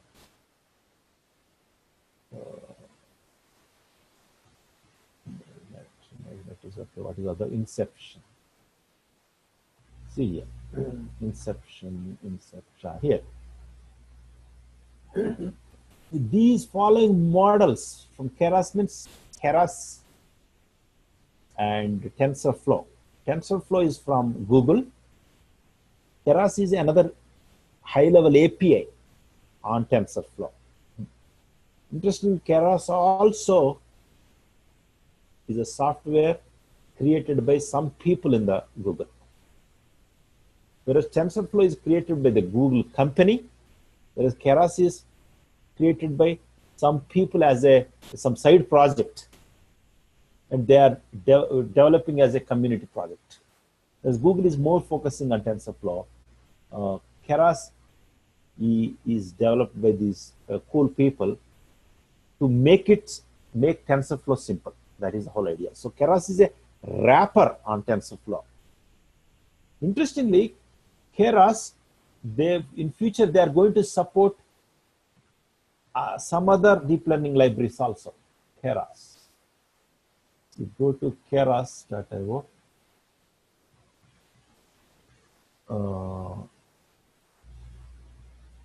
Keras. In future they will be supporting even some other, not only TensorFlow, some other. See here, Theano, TNTK, some other neural networks also. So don't get confused. Just like a TensorFlow is from Google, Facebook has their own deep learning libraries. Facebook, then some universities has their own libraries. So Keras is just a layer on top of it to make it simple. So anyway, now as I told you, we need models.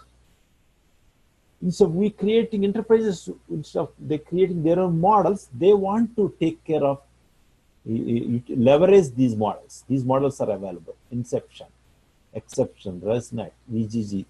These are different companies, different communities ran their neural networks on millions and millions of images. They came up with different models. Those models, they save it on central repositories where people can download those models. So those models, enterprises can leverage.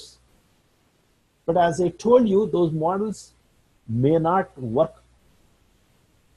out of the box totally. So that's where they use the concept called transfer learning.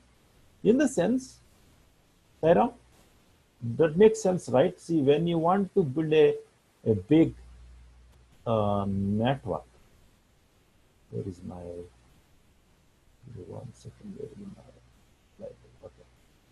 When you want to do a neural network, Sarah, do you agree with me? It has lot of layers, right? Lot of layers. Even some Google trained some neural network. You don't believe they have 1,000 deep layers. Can you believe?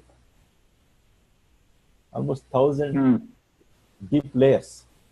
Your pixels is layer 1, layer 2, layer 3, layer 4. Like that. In each, what are these layers? The layers are nothing but some functions. In the software point of view, there are some functions. There are some functions. So now see, in each layer, Sairam, do you see this is features which are pixels, weights, can I say adjusted weights when the model is strong? I can say adjusted weights, right? Adjusted means Right. Yeah. the desired weights. And then features. Right. Weights. Then you have feature, right? And features. Yeah. Since you adjusted this weight, you got this feature, right? Yeah.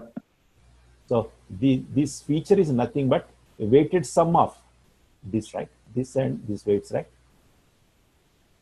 Correct. Weighted sum. Weighted sum.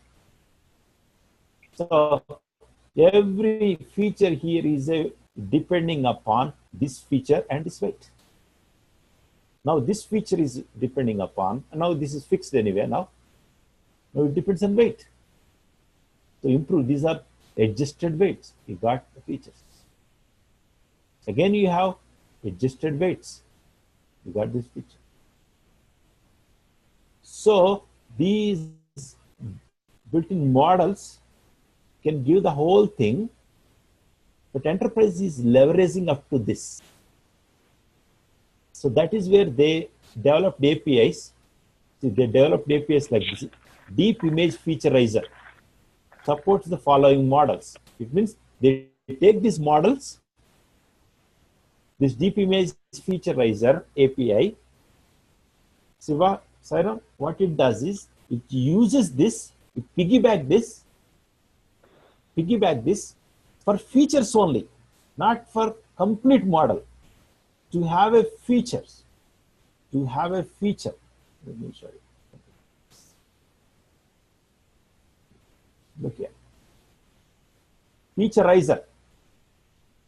We are going to make a featureizer. It uses the Deep Image Featureizer. Karan, do you see this? Siva, do you see this? Yeah. Yes, Srini. Yeah. It uses this Deep Image Featureizer. It has to take your own images, It takes the image, output is features. We want features from the input image, which is correct. This is the image pixels for our images. We want features. Output, we want features.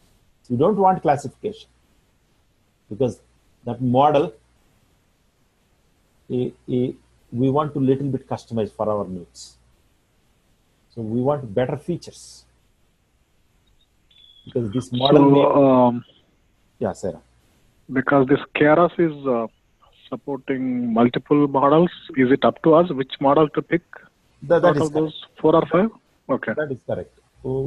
People can study about that. Generally, Inception is good from Google. Okay. Good question. So there is no particular criteria for this kind of image. You have to pick up this model. There are some points, but you get to know. Image recognition. This see image recognition, Inception. They will tell you, hey, we developed, we took these images.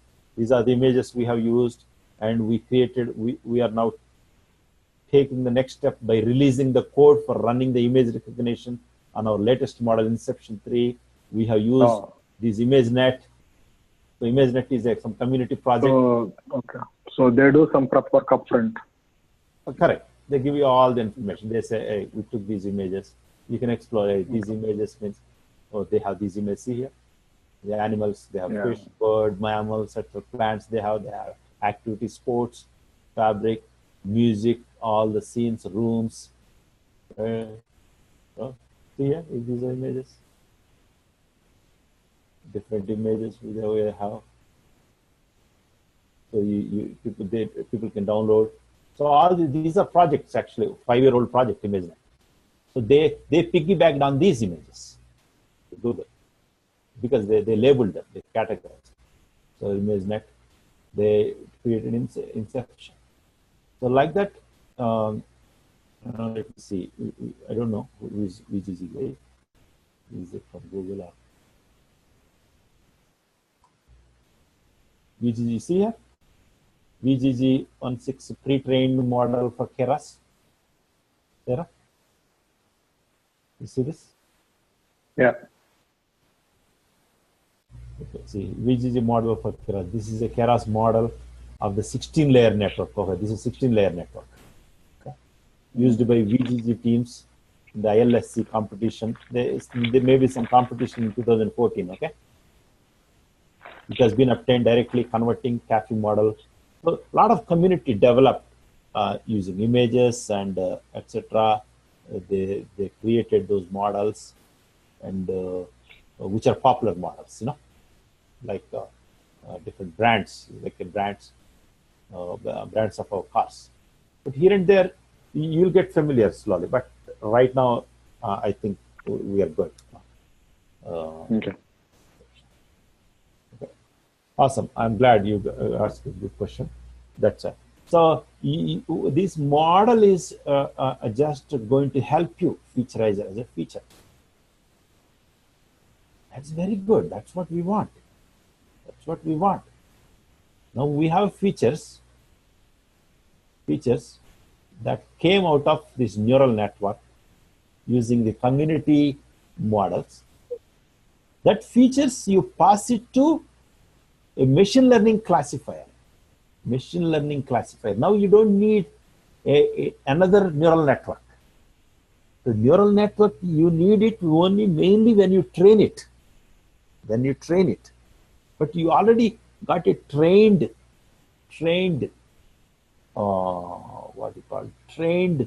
model. But in the trained model also, you are not using the whole model. Instead, you are using a deep featureizer, deep image featureizer, which skips the last step out of this model. That one, it means you reached up to this in your process. You reached up to this. Does it mean we are not going to train? No, we need to train. But the only thing is, you want to, with what algorithm you want to train? Do you want to train with a neural network? Or do you want to train with random forest? Do you want to train with another algorithm? That depends upon your use case. The use case is a classification, right? Your use case is classification. Here I have a flowers, daisy flower, two different flowers. I want to classify either this flower or that flower. So I can use a classification algorithm, which is a decision tree. So I'm using a linear regression, logistic regression. We can use this also, a random forest also. Look, you see that is the beauty in the transfer learning. Look here. You can use a model, VG116 model, and give it to a logistic regression, or you can use the inception V3 and give it to a logistic regression, Sarah. Or you can use VG16 and give it to a random forest. Use infection V3, give random forest. So this is also classification. This is also classification. This is random forest is also classification. First classification. Used VG16 or inception 1.3. This is just for features. Improved features. Those improved features,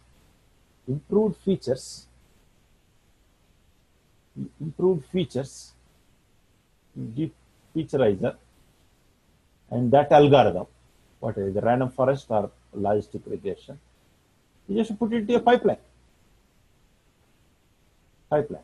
Then you train it. So literally you are doing this. You're training it. But you're piggyback on the neural network. You're training. Then you may ask me, hey, what if I train everything I pass pixels into a random forest? That's a good question, right, Saira? That can be a question, right? Hey, why I need this at all? Why I need this? I pass this directly to this random forest, right? That can be that can be a question, right, Saira? Mm-hmm. Do you remember, Sairam? Hema has shown us 0 to 9 digits using using decision tree. Yeah. Few classes back. 0, 1, 2, 3. 0 through 9 are the output, right? That's the. Correct. Yeah, we have that 784 pixels grid. Correct. Hari and you guys discussed it. Yeah. So, exactly where she tried to pass these pixels directly into random forest. That also works, but what happens is if the image is what you called there are so many millions of images. Then second is random forest may not be so accurate the way these are accurate. Neural networks are precision. I shown you right last time this diagram. Let me show you this diagram now. See here. One second. See here. The classification may be very complex, right? Like this, right? The classification can be very complex. What does it mean is deep neural networks is a very precise. You can train it so well. It can learn any situation, Saira. That is the idea. All the decision trees, etc. They may be good for general enterprise data, but not pixels. The pixels are so tiny, rather so so complex picture. The neural networks has more power. The decision trees, just based on numbers, they can't identify the patterns. Whereas in the neural networks, the patterns are identified in multiple layers, so they have more power. I want everyone to think about this. Kiran, Sairam, Siva, what do you think? Is it making sense? If not, please ask me. I can repeat that one. So Srini, Hari here. Is what we are saying is like for the images, for the recognition and classification, the neural networks is the more preferred because they are more powerful. Is that what you're saying? What I'm saying is for classification, okay. What do you call it? Let me show you.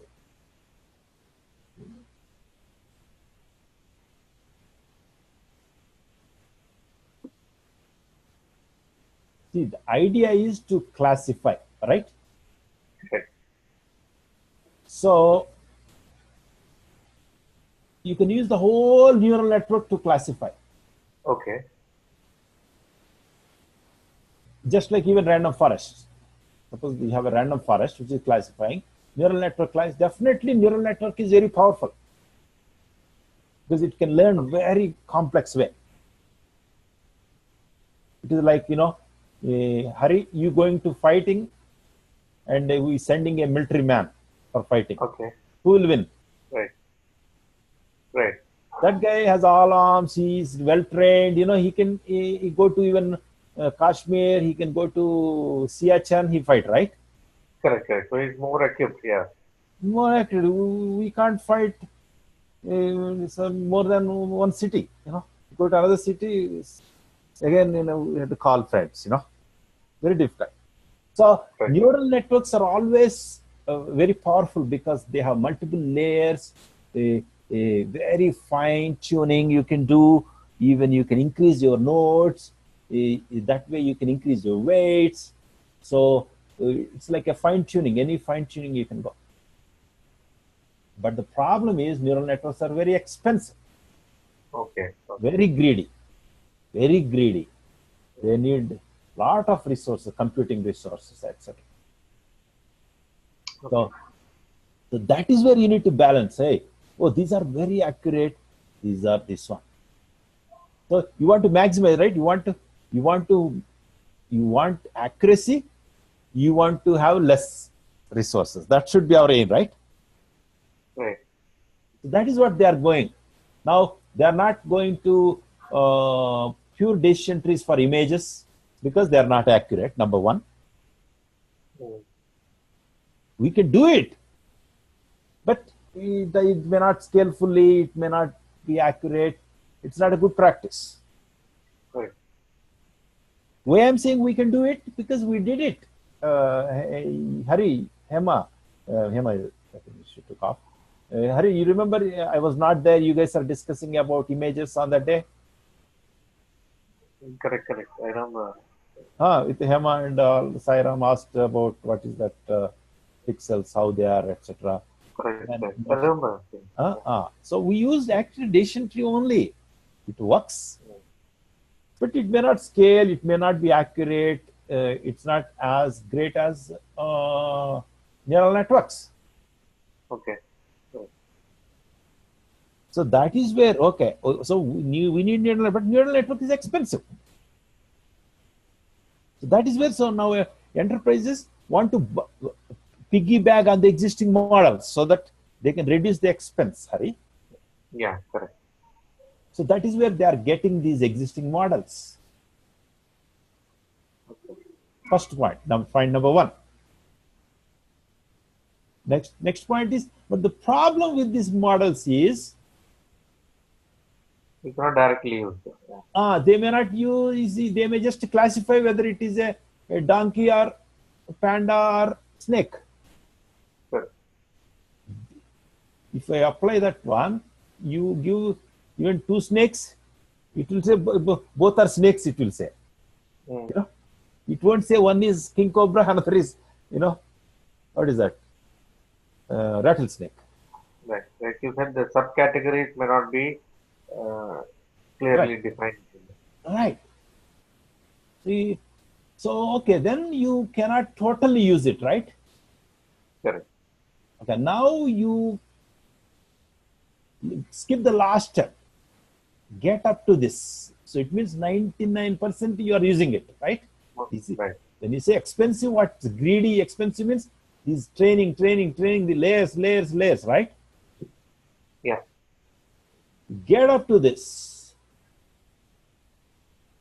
Yes, that is what transfer learning is all about. Get up to this. So, which gives you this one, featureizer, right? Right. So you got the features. When you got the features, why you want to send it to neural network again? But you just got features, but you didn't complete your classification, right? Right. Classification is next step is there. Now you got the features. Now to classify it, you want to go to neural network or the machine learning algorithm, because machine learning algorithm is less expensive, right? Right. You can even pass from here. You can pass it to another neural network that might subclassify, but that is also expensive. You have these features, pass it to a simple classifier, whether a random forest or logistic regression. Because you want to classify, that's it. It means major weightlifting is done. Neural network 1 is done. Then, since you got it, I can use it. But without doing that heavy lifting, if you push this to here, that's a problem, right? You are getting the best of both worlds. That is the whole idea. Right. Sairam, Does it make sense now? Yeah. Yes, it does. Yeah. Siva, does it make sense? Yes, Srini. Yeah, we are cutting short the effort using this combination. Absolutely. That is awesome. That's a good question. You guys are asking wonderful questions. That's how critical we need to think. Yeah, we can't use the machine learning algorithms itself. We can use, which we used also. But that's not the point. As you practice industry, experimented a lot. And they came up with a lot of findings, a lot of best practices. They said, no, man, don't use. Some images may be very pixel intensive. Very pixel intensive, like Hubble telescope. It does. Hurry. It may have millions of pixels. Yeah. Very dense image. The radiation will die. Literally. So that is where these powerful, trained, inception, V3, exception, as you have seen, Sairam, even you see here, when you say VGG16, VGG16, 19, maybe this number, maybe number of nodes, number of layers. Here this is the Keras model for 16 layer network. You see 16 layer means 16 hidden layers, deep layers. Sairam? Make sense? So they have trained on multiple layers with a lot of expense.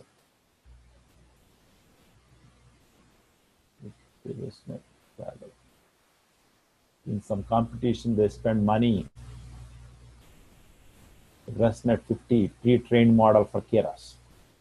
Deep residual network for image recognition. Deeper neural networks are more difficult to train. Please see here. Hurry. We present a residual learning framework to ease the training on networks that are substantially deeper than those used previously. We explicitly reformulated. You see here, they are saying here, on the ImageNet data set, we evaluate residual nets with a depth of up to 152 layers. Just 50, it's 50 is not 50. You see, 152 layers. We also present analysis on the CIFAR 10 with 100 and 1000 layers. Guys, are you getting this point? Okay. Yes, Srini. See, they do this type of thing. See the layers. So they putting the point here. This is the point. I don't want you to miss. Deeper neural networks are more difficult to train. More difficult to cost more money. There's more systems will be there. All these things. So these guys have done it in the industry. People have done it. So this is how the community works. It's a very, very interesting community out there. This is how enterprises want to leverage. Even I want you to have that open thinking. When you want to work in machine learning and deep learning, you need to have this attitude to connect with communities, to see what is going on, what they are doing. It should be more front-end also, apart from these things. You know, even in some politics also, some people are very good at in the front. Some people are good at in the back, party activities. Some people are good at speaking on stages. People are good at with people in the field. Different things. So these things are helpful to know what is going on in the industry. So in fact, they collaborate very well. Just like that's where I'm encouraging you also start collaborating with our team. Then that should be a nature. Collaboration should be your nature. If you say I'm a little bit introvert, there is no fun in being introvert. Just be open up, just talking to people, We are not going to lose anything because the whole system, whole world is changing now. The world of SAP, world of PeopleSoft, world of Oracle is not a big story now. Go and see. People don't talk much about SAP, Oracle. Go and see. In any news, nobody will talk about that because they are great companies. They're doing good. But they are there in the back end. But everyone now is set up talking about deep learning, artificial neural network, big data. There is no software from Oracle and this one in this way because all this software is open source. Cassandra created by Facebook. And Amazon developed databases. All this is amazing, guys. A great world is going on out there. So I want you to be open up and talk to people so that you will be very, very confident slowly. But even a lot of people, everyone does not know everything. So some people may know a little bit, some people may know GitHub, but they may not know Spark. So it's all, nobody knows everything. So feel free to reach people. Okay, guys. So where we are. So I said, hey, we are piggyback on the deep learning model to get features only. So that doesn't mean you got the model. No, you use the model just to get features up to this. But still you need to train the model. Sairam, agree or not? Because we need a model to identify rattlesnake or king cobra. Not saying that it is a snake, right? Sorry, Sarah? So that is where we need to bring the train means again you need to use a classification. You can use random forest or you can use a logistic regression. Whatever you want to use it. That's what it is. Use it. Logistic regression. It's up to you. You decide in your company. Not you. You discuss with team, etc.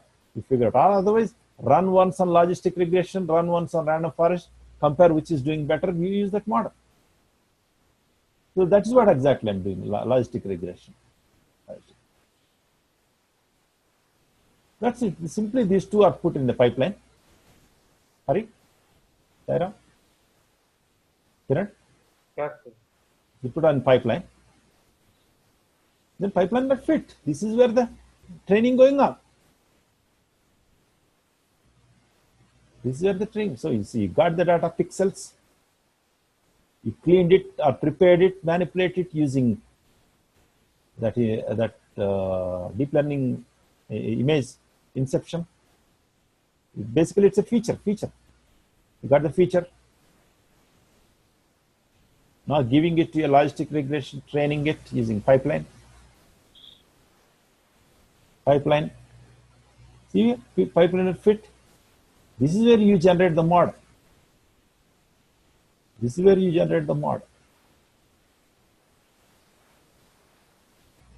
Because that model, what is the type of the model is? PySpark.ml.pipeline.pipeline model.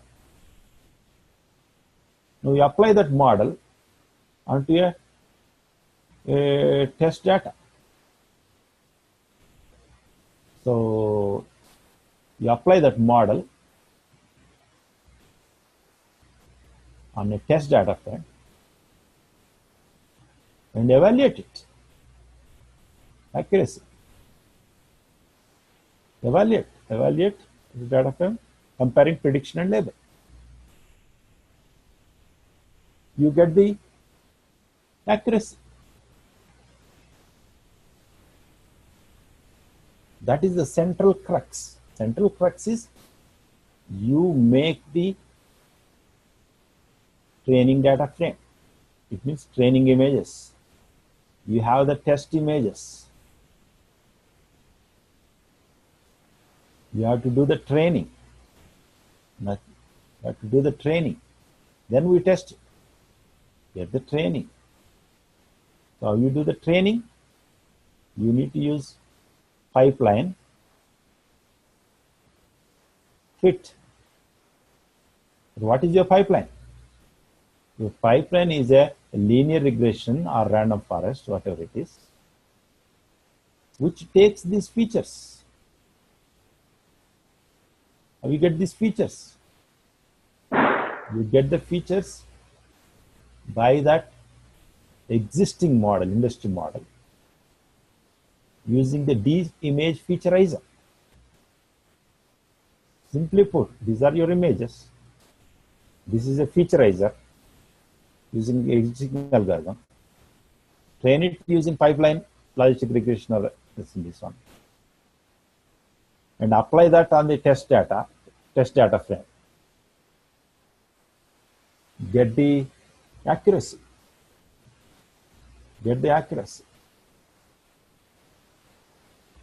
So how you get the training and test?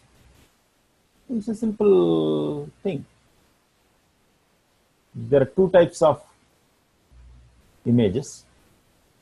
One is tulips, another is daisy. Here you just read. Tulips you read from this image directory. When they're reading, they put additional column. They're calling it as 1. So 1 means tulip. Daisy, they are reading from this folder, daisy folder. They're calling it as 0. It means daisies are 0, tulips are 1. Then tulips, they are splitting. See, tulips, they are splitting into train and test. Daisies also, they are splitting into train and test. Now, Siva, this is tulips training, this is daisy training. If you combine these two, don't you think this is the whole training set? Yes, training. This is tulip test, this is daisy test. You mix these two, this becomes a combined test data frame. Yeah. This is what is that. The training data frame is tulip train. They took 99% of the training data. I know, I remember we did like 80-20 or 90-10 or, but I see it like... Here, these are images, right? They are using less space. You can change it. Now, what are those 3 parameters? I mean, if it is 2, I can understand, like, we split the data between like 90% train and 10% test, but what is the 0.005, 0.005? So 99% train data and this is, hold on. So this is about user large training sets, 0.6, 0.4 for non-community clusters. So random split, training, test, 0.5, 0.5. This is remaining. Okay. So yeah, these two, you test it, Saram. This is test, train. This is test. There is a comma, you see here. Remaining. So basically, this combination is 1000%, 100%, Saram. So they are splitting into 3 parts. 1, 2, 3. They're taking very small. Just to see here, comment. User large training sets for non-community clusters. Let's change it. You change it. But do you understand? They made it to 3 parts. This is training. If you remove this, you don't need that parameter. If I just remove this, see here, train, test, comma, underscore is equal to random split. This goes here, this goes here, this goes here.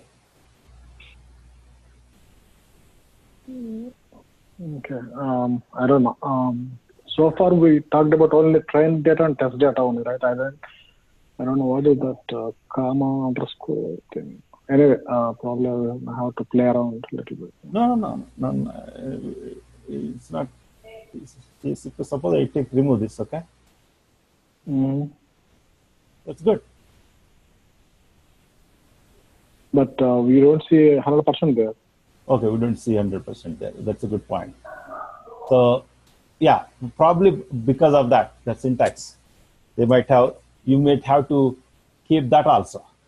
Because the idea is they don't want to use all the images, Sairam. That is the idea. See here, suppose you're right? It's not 100%, right? So you split. Let me say, actually, I think we are going too deep. But even you see, think now what? This is the syntax, because you are right.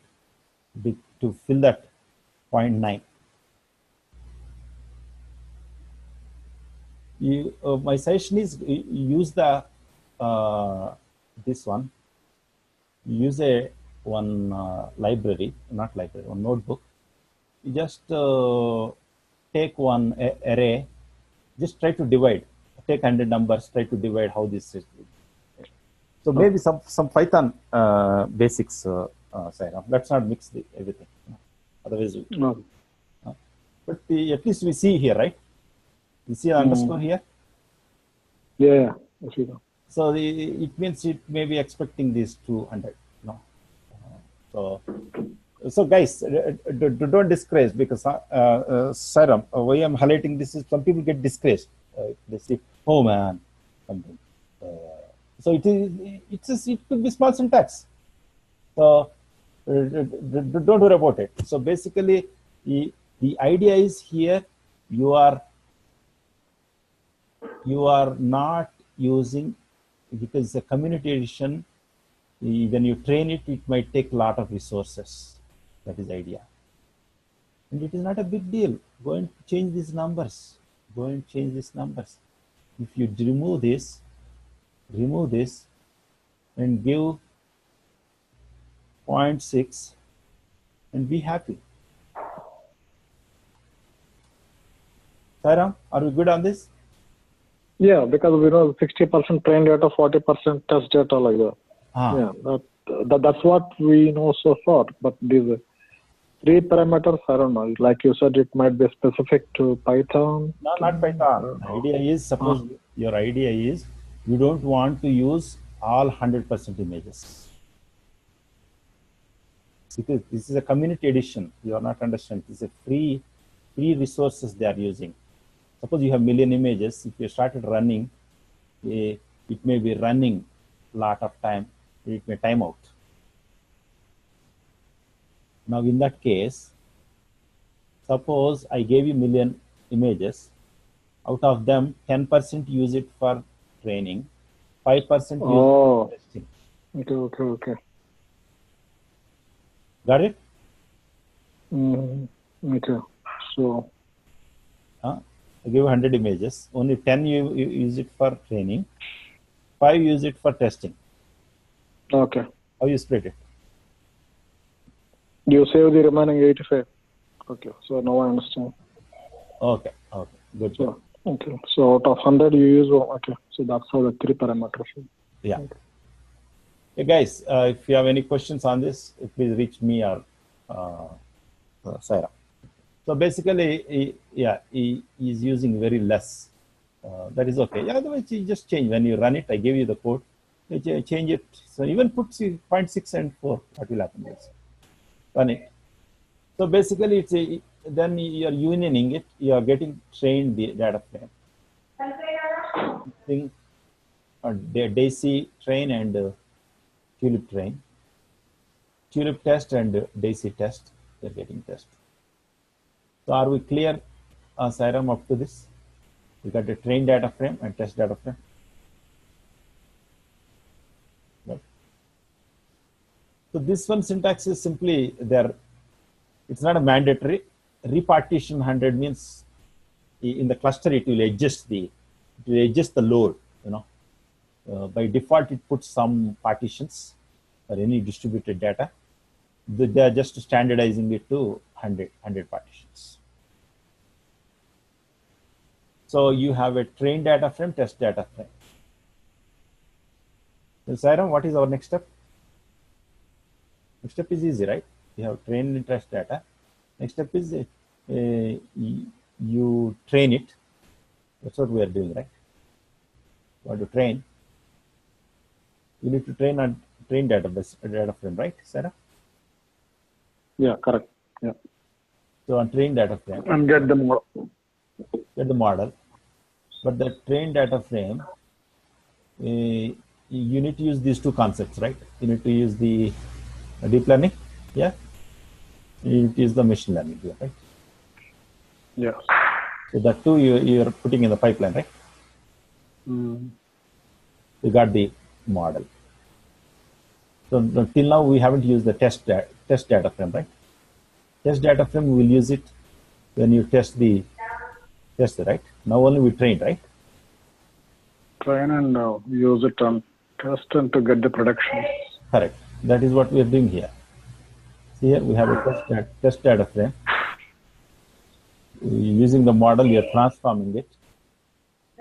We got this data frame.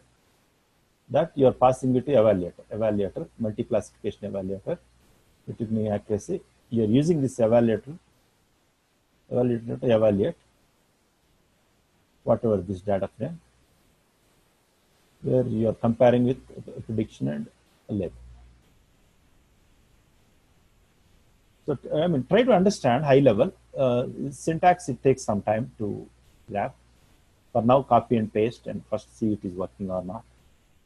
So when you go to work also, nowadays code is available everywhere. Even this guy also, if you even go to this one, they also give here a lot of code. They will give how they are testing it. They will give. So I think that is okay. Otherwise, you can refer some books. That is okay. You don't have to remember always. If you have to remember, you need to do additional practice. At least I don't remember. Even if in interviews, some people ask, yeah, I think we read there is some API we use. More very frequently used ones, I remember. When I think now we are all people sort, even tables also, right? And people sort tables. We remember job, personal data, a few tables, and some benefits tables, some payroll tables. Just like we don't remember all tables, just like that. So I think that's okay. Don't be too hard on yourself. If you're too hard on yourself on coding, you'll miss a lot of concepts, and your brain will be exploded. You can't learn a lot of new things. So focus on concepts. Focus on what is happening. And you syntaxes, it can take time. But anyway, I don't see any complicated here. You see here, model data transform, you got tested data transform. Evaluator, the multi-classifier evaluator done with the metrics accuracy, metric name. Then this is just a string concatenation. So it's evaluator dot evaluate using this data frame, taking these two columns. That's it. That you get this one.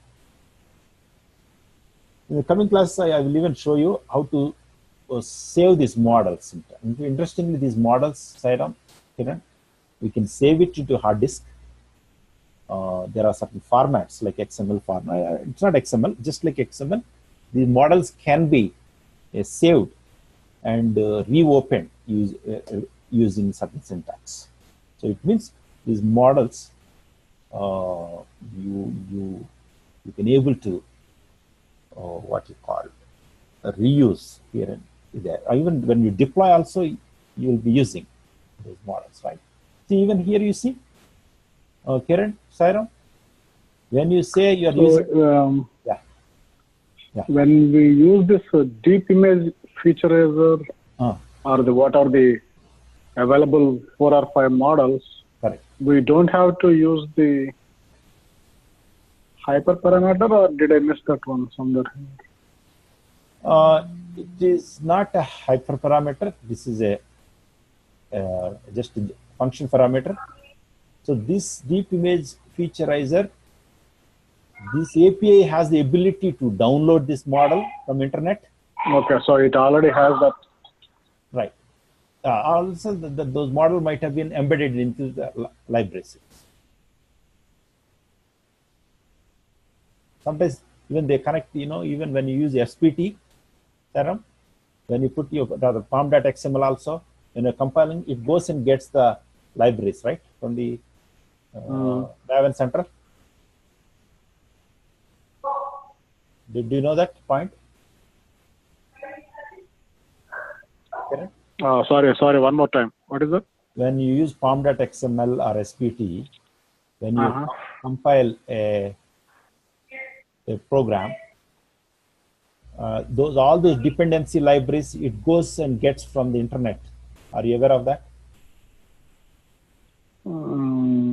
Maybe I forgot. I don't know. Okay, it's okay. Don't worry. So in the pom.xml, we put the dependencies, right? Right. Yeah. Those are actually software libraries, actually. So those libraries may not be there in your system. What it does is it looks at pom.xml. Oh, I need this library. It will go to the Maven Central and download that actually first before it even compiles. Oh. So it does on the fly. On the fly, actually. Harun will show you tomorrow.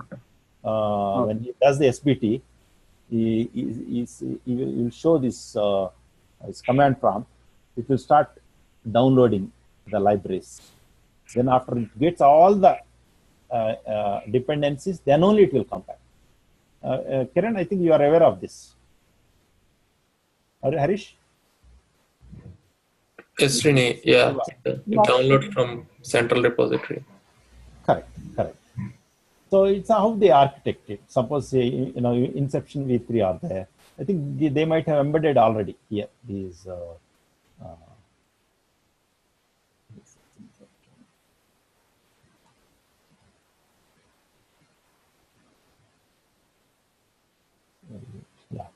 These they might have supports. When they say supports, they might have embedded this, I believe, in the library itself.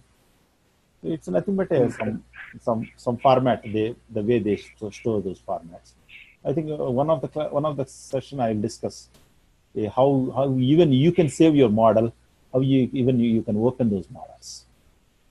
Okay, Sarah. Okay. You give me 10 minutes. We'll close it. 5 minutes. Okay. So that's good. So that's enough. This is a flux. So there are a lot of changes going on. Even in this year, Spark will be changing a lot of things in this. And community is applied. In the communities, there are two types of communities. People who create the products and people who apply like this, like us, just like applied machine learning practitioners. So applying part, still it is going slow. If you can at least run one example and talk to any people that I'm aware of deep learning pipelines, you can able to handle these images. That is fairly good. So tomorrow Harun will be taking, and next week I will focus on the sentiment analysis and handling the text, how you build the tokenizers, how you build the hashing tabs, how you can run on different algorithms and come up with certain accuracy using some neural natural language processing libraries are there, where I'll be showing to you how to download certain natural NLP libraries apart from general machine learning pipelines you all know. So the NLP libraries are there. The different functions are there. We can able to find out sentiments, etc. Okay, guys. Any questions, guys, before we discuss? Harish, Kiran, Sairam, Hari. Okay. Good? Yeah. Good, Srini. Yeah. I slowed it down. I didn't want to throw a lot of things. As you rightly said, you guys asked good questions. I'm pretty sure it would have refreshed your mind. And certain low-level things, definitely please spend some time. But but at the same time, don't worry too much. Focus on concept, repeat the concepts, and get the ability to communicate the concepts. And here and there, a few syntaxes, etc. It's okay. Even if you say, I need to refer it, if you say, even people appreciate. Everyone has certain those difficulties, so you're not alone. Okay, so don't be too hard on this. Okay, guys. Hari, take care. Kiran, Harish. Srini, Yeah. I have a question. Maybe you already plan on covering this. Yes. I was wondering if you could actually share some resume tips for this, because, okay, I know you gave some very useful tips that if you have volunteer experience at a school or library, that would come handy, and we can say that we conducted workshops, collaborated with people, and we are involved in the industry research. Right. So those are good, useful tips. But right. You know, as far as like what all we did in addition to this, so finding resume from internet is not a problem, right. But it will be helpful from your perspective that what we should actually add to our resume. Sure. We'll put on session without recording. We'll discuss all the important points. Okay. Yeah. Okay. Thank you. No problem. Okay, guys. Enjoy, and tomorrow let's meet. Harun will take care. Thanks, everyone. Thank you. Bye. Thank you.